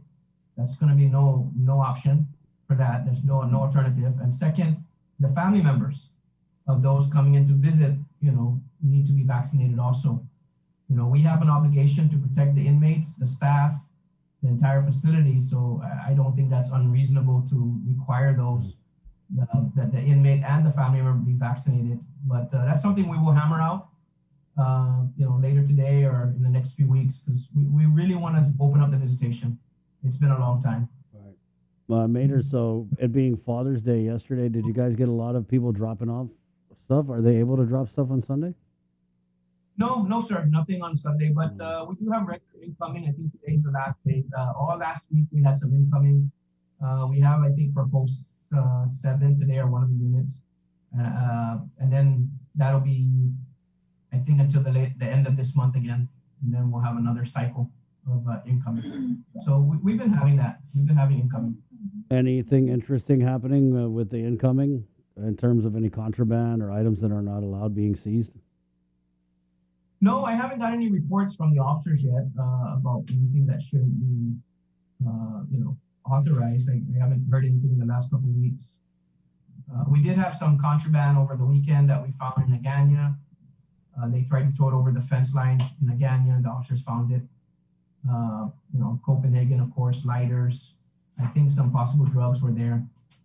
We turned it over to GPD. We don't necessarily open it all up. We turn it over to GPD. Are you able to, was it weed or ice? I think it was weed. Oh. It was all nicely packaged and duct tape. Wow. Are you guys still holding the former police officer, Jose Ananich, down there? Yes, sir. As far as I understand, as I yesterday, he's still in our custody in Agana. Wow. Major, let's talk about this bill. I think it was Senator San Augustine, right? Is this like a new prison bill? Yes, sir. As you know, Chris, we've been working on our master plan, and we're hoping to have it, done by August of this year to present to the governor. Again, but that's just plan. That's just a plan on paper. We all know that one of the next steps would be the funding, to identify the funding to move this project through. So we met with Senator San Augustine and San Augustine staff, and he came up with a bill. Again, DOC supports, and at least get the discussion going on how we're going to finance this project. I know it's still going to take some time, but we got to start somewhere on redoing the Department of Corrections. This place is, Chris, as you know, this place is very old, and I think you've been up here yourself, and it's really huge. Yeah. A lot of wasted land. A lot of the buildings are old. They're not designed, to hold the population they do hold today. And if we can get a more modern facility, we're not talking about a 1,000 bed overnight. Our population is 500 something. So even if we came around the 500 mark, 600 mark for now, as part of phase 1, that'll be great, because that will cut down on overtime. It will cut down on the number of officers that we need to run this prison. Maintenance is one of our major costs every year, just trying to keep the plumbing and the electrical and everything running safely, because again, it's an old building, and it's being used 24 hours a day, 7 days a week by 60, 80, 100 people. So it takes its toll. So again, we're very confident. We're very happy that the Senator introduced this, and we're hoping it can move forward. And once our master plan is done, we can move to the next phase. What's the price tag on this, Major? Sir, I don't have a final number until after the whole master plan is done. I mean, what we're thinking of is, of course, eventually a phase approach, right? To 2040, 2050, maybe 1,000 beds by that time if it's needed. But it could be $30 million up front, maybe. I don't know, honestly. I can't. I mean, we've had numbers thrown around before, but until we can get the master plan done and then get with an architect to put it all together, and then start looking at how much it'll really cost, and then in what phases we can do this, because of course we don't have all the money in the world, and we realize that, but we got to start the process. We got to start at least building some buildings. And one of our first approach, Chris, was to build a new jail so that we can shut down the Agana facility and basically get out of there. Right. That place is really old, and we want to bring them up here to Manila, so we'll have a more centralized approach to operations. Right. So that obviously will be our number one, is to build a jail, a big enough jail to hold perhaps 300 to 400 people. And that will drastically cut down on overtime and the number of personnel that we need to run it, because it'll be all in a more modern building with the right technology, cameras, and all the other stuff built in to the facility.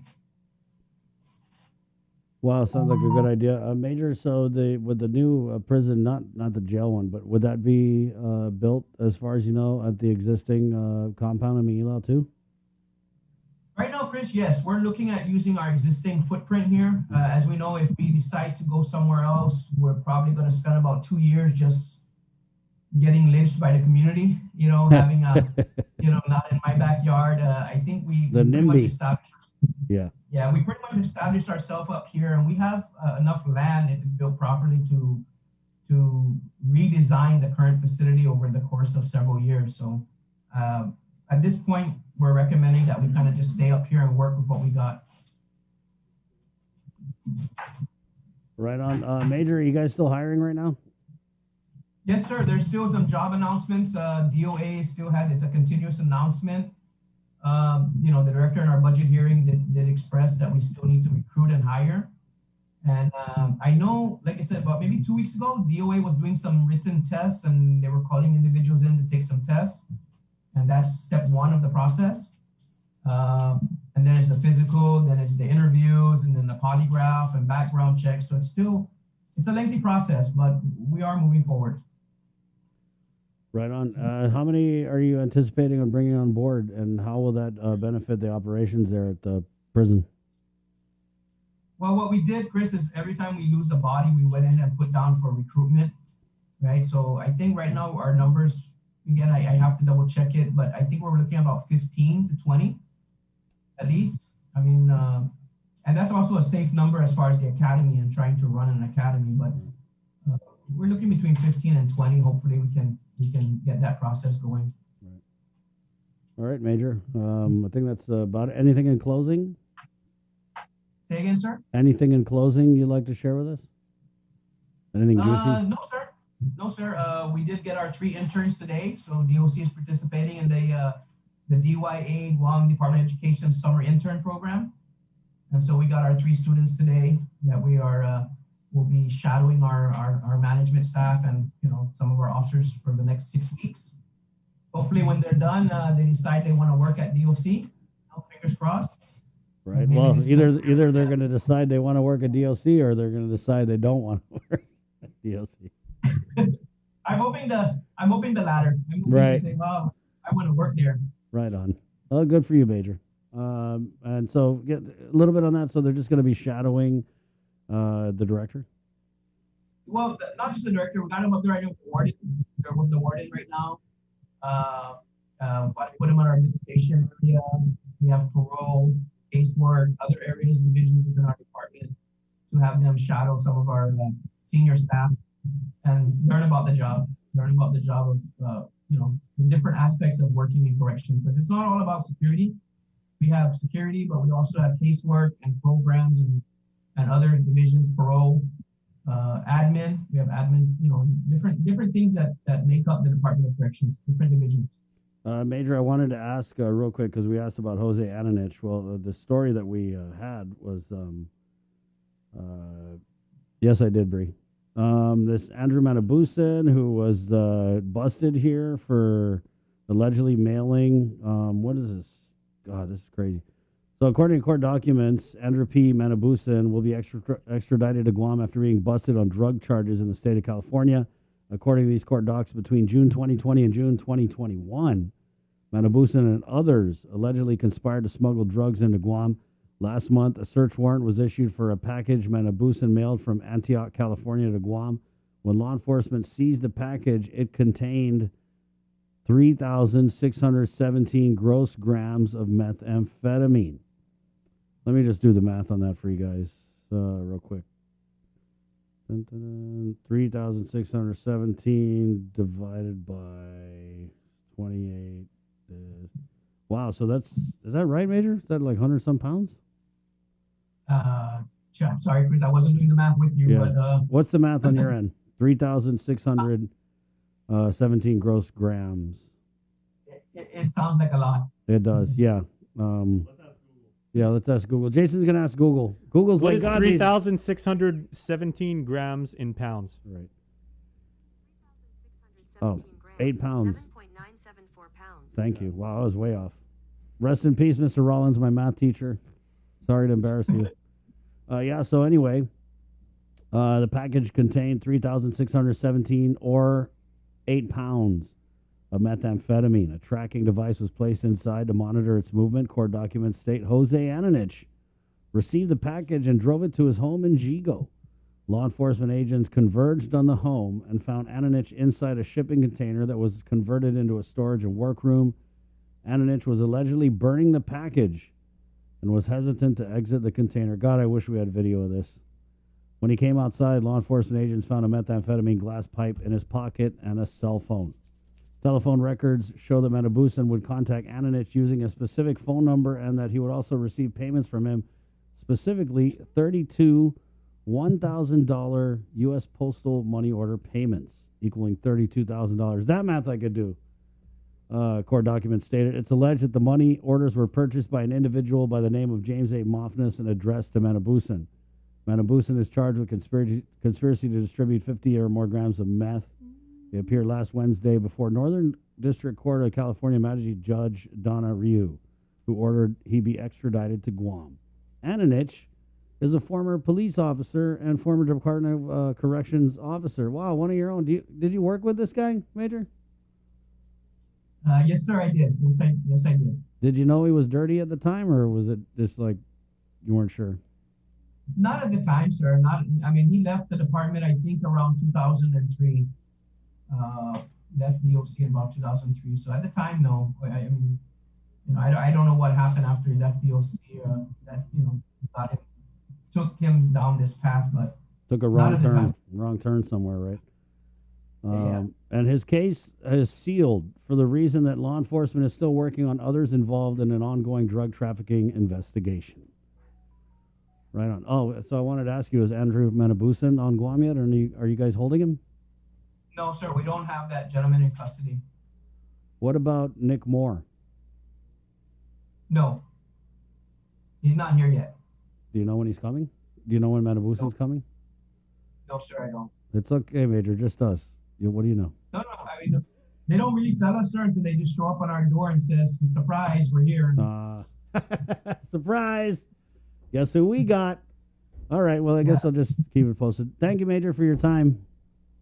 Okay, sir. Thank you. Okay, Joss. There you go, Major Anton Uggan, Department of Corrections. Good stuff. Way to get these meth. Way to go. Right on.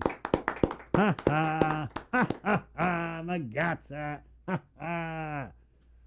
Huh. So I guess he was probably like trying to burn the package because they have sources that, obviously these ICE dealers, they're connected with God, they must be connected with other cops, judges probably even. And they probably got the tip like, hey, you're hot, bro, burn the package.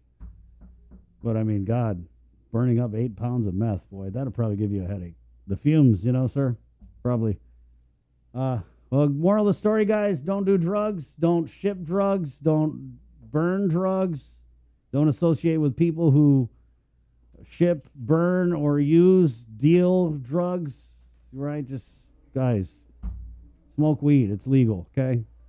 It's 9:31. We're going to take a quick break. And I told you guys earlier I'm going to out somebody who was, it's just an interesting situation with someone who did about 14 months in jail for something pretty bad and right back in the government of Guam doing a job that's very similar to what this person went to jail for. Yeah, it's another one, guys. Another one. Come on. It's like that prison pipeline. They come to prison, they get busted for drugs, they hire you right into Gov Guam. No worries, you're in. 9:32, we're back with that next on The Link. Good morning. Do you feel like you're missing out on something? Make life more rewarding with Pacific Points. Earn and redeem points for bill rebates and free load at IT&E, discounts on fuel at Shell, vouchers at Foodies, and United Mileage Plus miles. You can even pay with Pacific Points at IT&E, Shell, and Foodies. Pacific Points. Do more, get more. Looking for TV schedules, upcoming sports, or special presentations, or what you may have missed over the busy week you had? Well, look no further than KOAM Digital Digest. This weekly emailed newsletter puts all kinds of information in the hands of subscribers each and every week. Just subscribe and we will make sure you keep up with your favorites and stay informed and entertained throughout it all. Go to KOAM.com, click on the newsletter tab, give us your email address, and you are all set. Brought to you in digital partnership with King's Restaurant and Ruby Tuesday Guam. It's the KOAM Digital Digest, your weekly guide to the latest information and best entertainment on the stations and platforms of KUAM. Family platter of fried chicken? Check. Tray of red rice? Check. Birthday cake? Check. 1 case of water? Check. 12-pack of beer? Check. 2 cases of Pepsi? Check. When you have a long checklist but are short on time, we got you. Get it delivered by us. Order on the app or website at uno-go.com. Guam on demand. Shoot, I forgot the paper product. Oh wait, UnoGo has that too. Our World War II survivors have endured more sacrifice, suffering, fear, hope, and perseverance than we can ever imagine. Their stories have been passed down from generation to generation and have become a central part of the legacies and histories of our families. As we commemorate our 77th annual liberation, we invite you to share these stories and special memories as we present My Liberation Hero. During the month of July, KUAM will feature these tributes on KUAM News as well as on our digital platforms. We ask that you start your video or written submissions with the phrase, My Liberation Hero is. And please submit pictures of your heroes if you have them. Send your emails to liberation@kuam.com. And let's give everyone a chance to reflect and remember these special times and people in our history. Happy 77th Liberation Day, Guam. Brought to you by Coast 360 Federal Credit Union, Ordot Dental Clinic, and Vince Jewelers.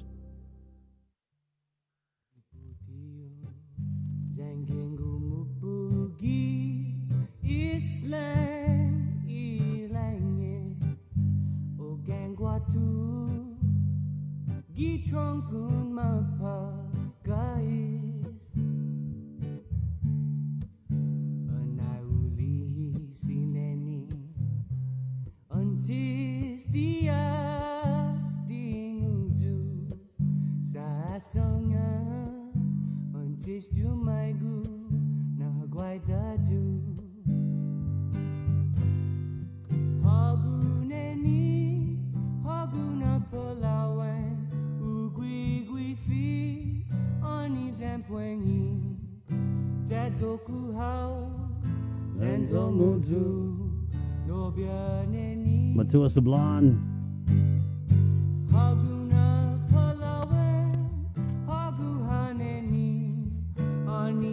9:36. This is The Link. It's proudly brought to you by Pacific Points,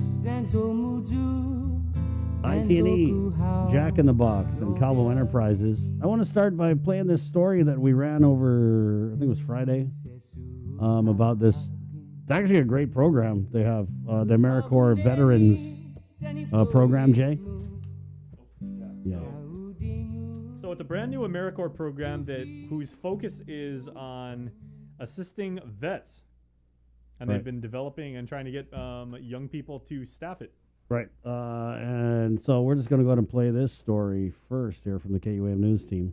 This is the first year the AmeriCorps program will be with the Western Pacific Veterans. This is the first year the AmeriCorps program will be with the Western Pacific Veterans community. AmeriCorps is a federal agency that funds organizations to make a positive impact in communities across the globe. However, you do not need to be enrolled in school to apply for the program. AmeriCorps members are individuals enrolled for a specific term of service with an AmeriCorps program usually up to 12 months from 1 to 4 years. The AmeriCorps VetCorps program will provide 4 areas of impact, including providing support services to veterans and military families, offer environmental stewardship to the community, conduct educational workshops on natural disasters, and capacity building.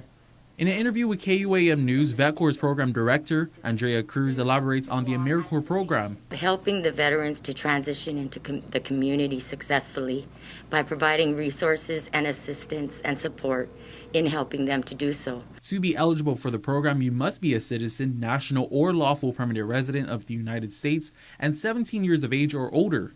The benefits of the program are an education award of $3,097.50 to repay qualified student loans or pay educational expenses, a monthly stipend of $528 for 12 months.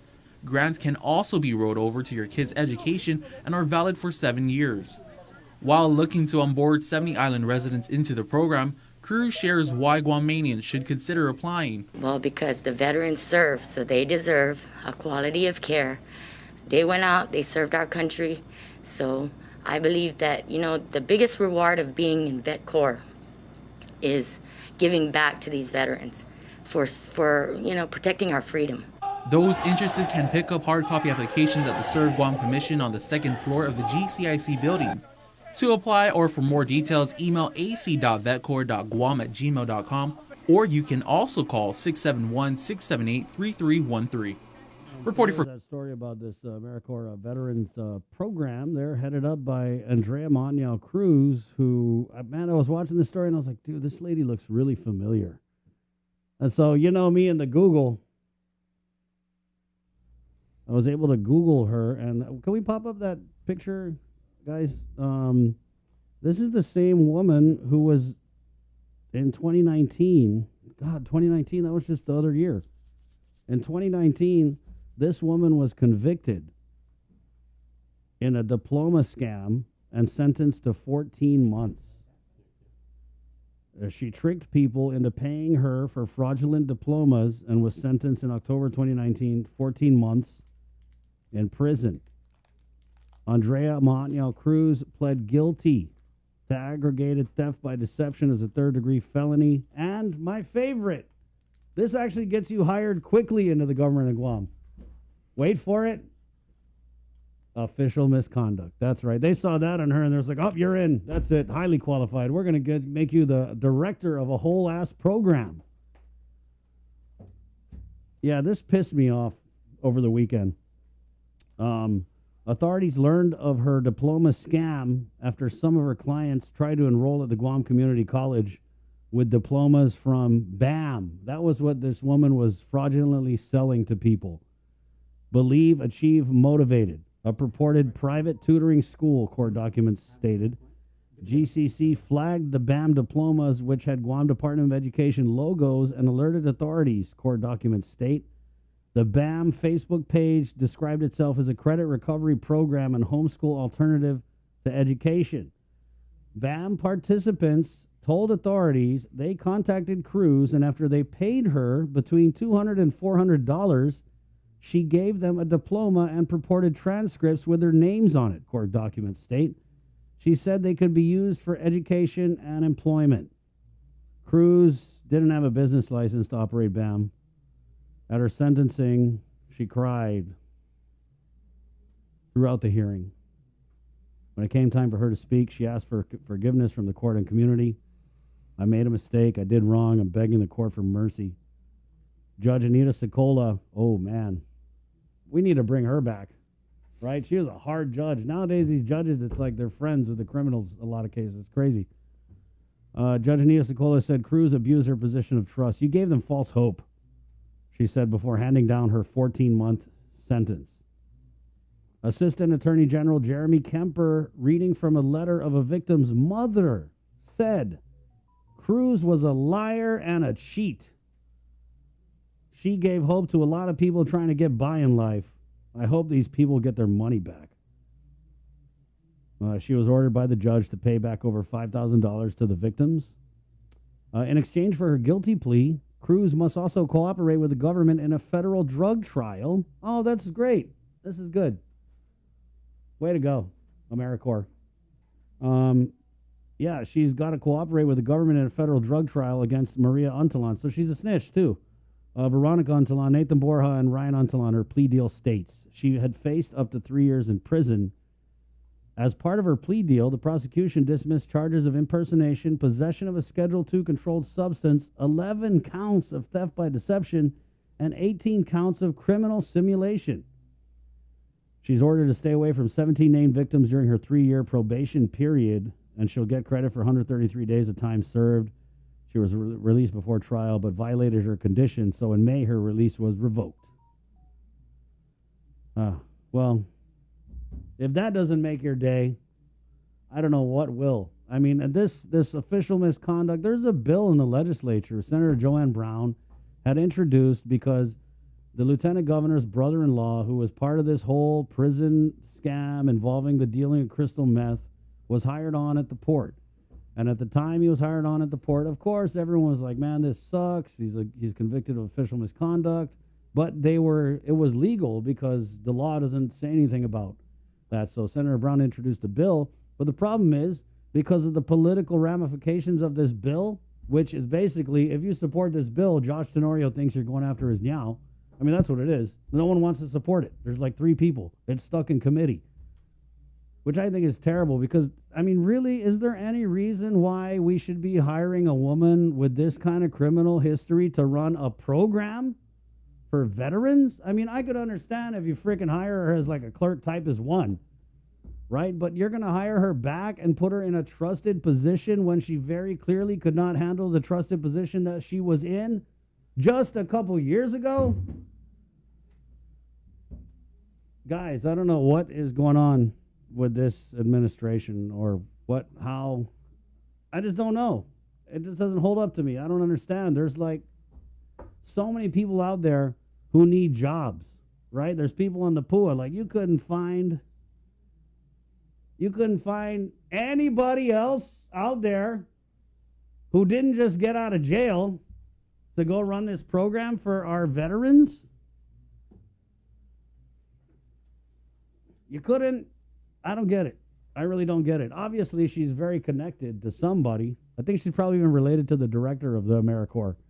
But there's got to be some reason why this woman was hired, and I just don't get told. To me, it's totally unjustified. I don't even buy that. Get out of here with your second chance argument because, yeah, there's people who deserve a second chance, but I don't think you deserve a second chance like a pipeline out of prison right into GovGuam employment. It's ridiculous.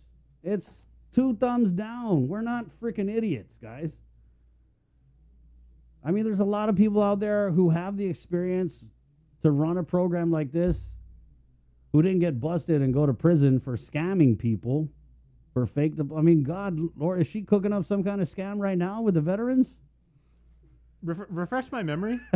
Yeah. Refresh my memory. Okay. Who is AmeriCorps under? Which GovGuam agency? AmeriCorps which is branch? under the governor's office, I believe. That's under the executive I want to branch. say it's under, yeah.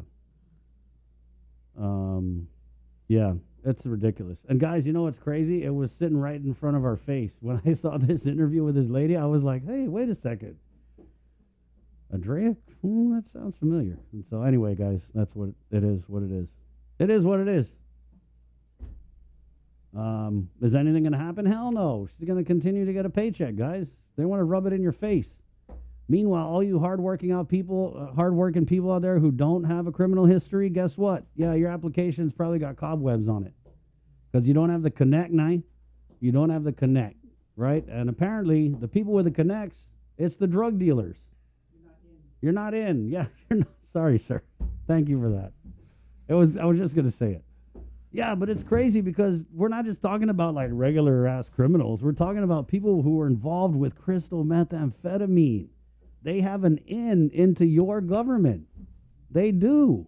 It's crazy, guys. And why am I the only one saying it? And then I'm going to get hated on because I'm speaking common sense. Dude, this is such common sense. The people of Guam do not want to hire liar, cheat druggies to run programs for veterans. Like, I get it. If you're a connect and she's your cousin or whatever, then yeah, hire her as a janitor or something. You know, don't put her in charge of some program for the veterans and watching all this federal money. We just look stupid to the feds. God. Yeah, anyway, that freaking ruined my weekend because it just got me I'm so triggered by it because it's just not right? Is it legal? Of course it's legal. They just said hiring Frankie Roslin at the port was legal. But just because it's legal doesn't mean it's right. And that's the thing. Our elected leaders, they don't understand that because these are their people and they're taking care of their people. Why? Because they're in.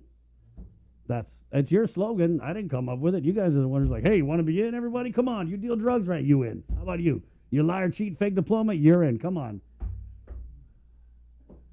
It's just too easy, guys. It's too easy.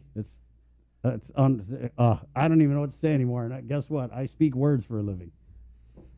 But we're just like over here like, huh? What the hell, girl? What? Are you serious? And is anything going to happen? Is anything going to happen? Hell no. But I'll tell you what, if I was governor and this happened and I knew about it, I'd be calling people to my office. I want your resignation yesterday. You hired her, you're her relative or whatever. Guess what? You got to go too. But there's just no accountability. Instead, they double down and they defend these people with these criminal and drug histories. And they subvert the whole government to defend them too. They probably snap their finger and get an opinion from the AG that says, yes, we should be hiring people who are involved with drugs and liar, cheat, fake diploma ladies. They should go to the head of the line. I guarantee you they're going to come out with some opinion later that totally justifies this. Anyway, guys, good morning. It's 9:48. We're going to take a little break. I got to take my blood pressure meds. See what you're doing to me? See what you're doing to me? I'm on medication for my high blood. I'm borderline high blood. I'm borderline high blood, and you guys are doing this. Okay, let's take a break, guys. Woo, boy. I'd love to be a fly on the wall at Adaloop right now. God, donuts. They probably got the Chris Barnett voodoo doll just like, stab it in the throat, shut him up. But, I mean, guys, really, something's got to be done, about this. It's ridiculous. And the point I wanted to make was that there's actually a bill in the legislature that would address this very thing. Hiring people, it's so basic. Like, if you're an official and you lie, cheat, steal, deal drugs or whatever, and you get convicted of official misconduct, then I'm sorry, but you don't have a place as an official in the government of Guam. Yeah, go pick up cigarette butts, and no diss to anyone who does pick up cigarette butts, because I've done that. But yeah, don't be giving them the keys to the kingdom. 9:50. Now for real, we're going to take a break. No, for real, guys. For real. We'll be back with more of The Link next. Good morning. Learn more about... Do you feel like you're missing out on something?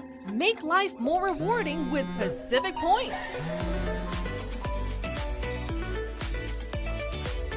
Earn and redeem points for bill rebates and free load at IT&E, discounts on fuel at Shell, vouchers at Foodies, and United Mileage Plus miles. You can even pay with Pacific Points at IT&E, Shell, and Foodies. Pacific Points. Do more, get more. Uno Go, delivering meals from your favorite restaurants and more, including delivering sodas and adult beverages from the Bottle Shack. Visit uno-go.com or download the app today. Also follow them on Instagram and Facebook.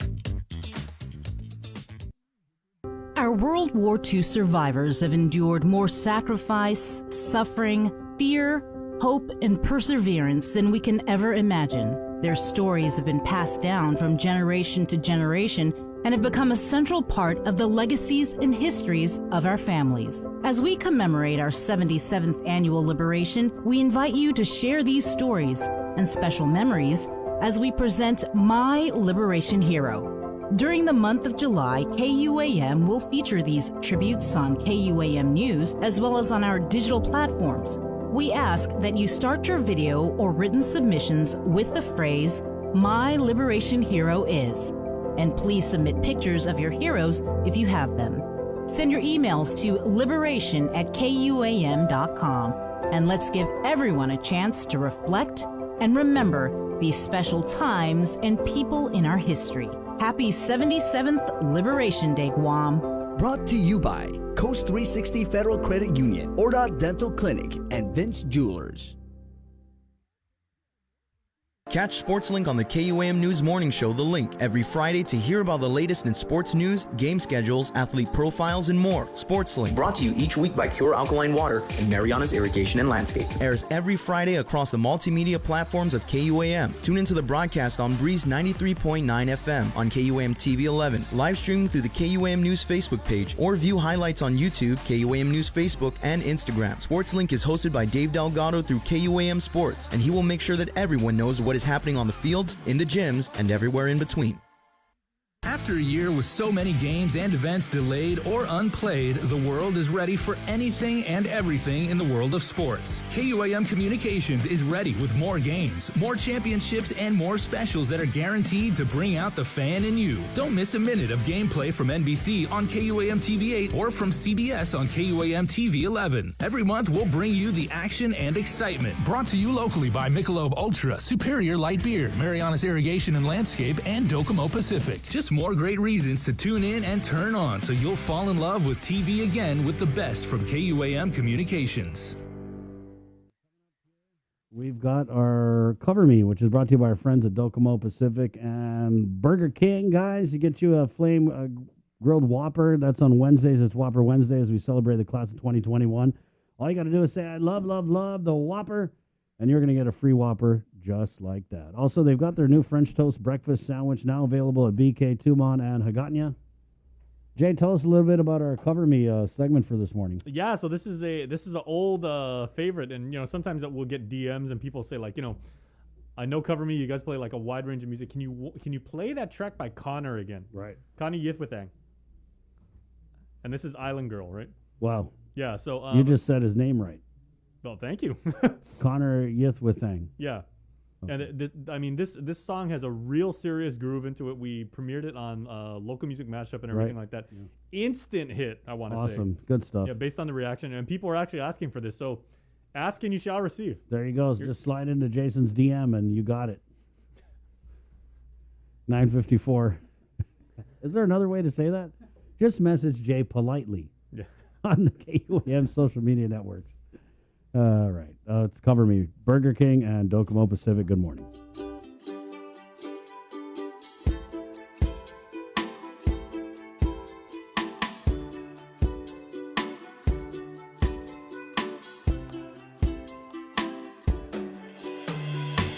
You got that island beauty I've been looking for. Baby girl, please don't leave me, please don't let me go. Oh yeah. There's no other place I'd rather be but here with you. Girl, you already know I feel a connection. I know you want to be with me, baby girl, your actions, yeah. Just be my queen and I'll be your king. We'll build a kingdom of love. She's an island girl. She got that pretty smile. She's my island girl. She got that beautiful hair. She's my island girl. When she look at me, in reality, she's my island girl. She's an island girl. She got that pretty smile. She's an island girl. She got that beautiful hair. She's my island girl. When she look at me, in reality, she's my island girl. She loved the way I come around and I say, hey babe, what you doing? Don't you hesitate, no. There's no other place I'd rather be but here with you. She make me feel so happy every time she smiles.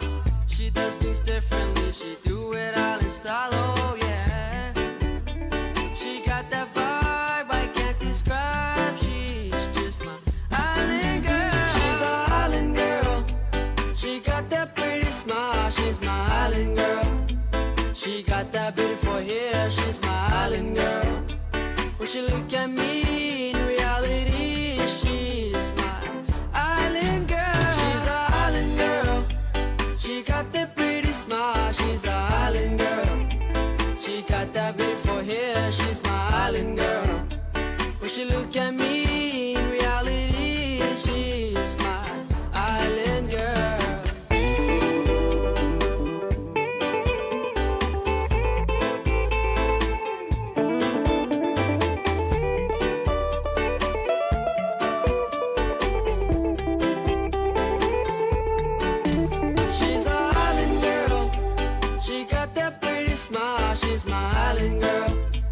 She got that beautiful hair, she's my island girl.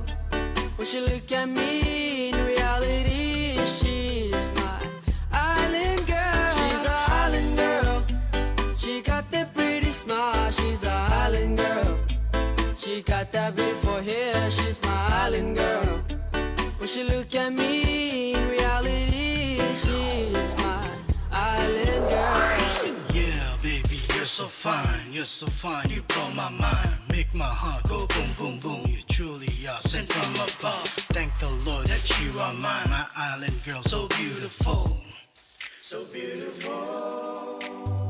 You're my good island girl, you rock my world, the island world. You've given me the island love, dance with me in island style. I'm so blessed with you, my girl. I'ma take you around the world. I'ma find you gold and diamonds and pearls. Diamonds and pearls. Good stuff there, dude. That cymbal work at the end was awesome. That The was ride Color Me. cymbal does not get enough love. I gotta say, doesn't. everybody's all about the crash of the hi-hat. The ride cymbal needs to be more featured. Yep, more cowbell, please. Yes. Always. More cowbell. Jay, good job today, my man. Good show.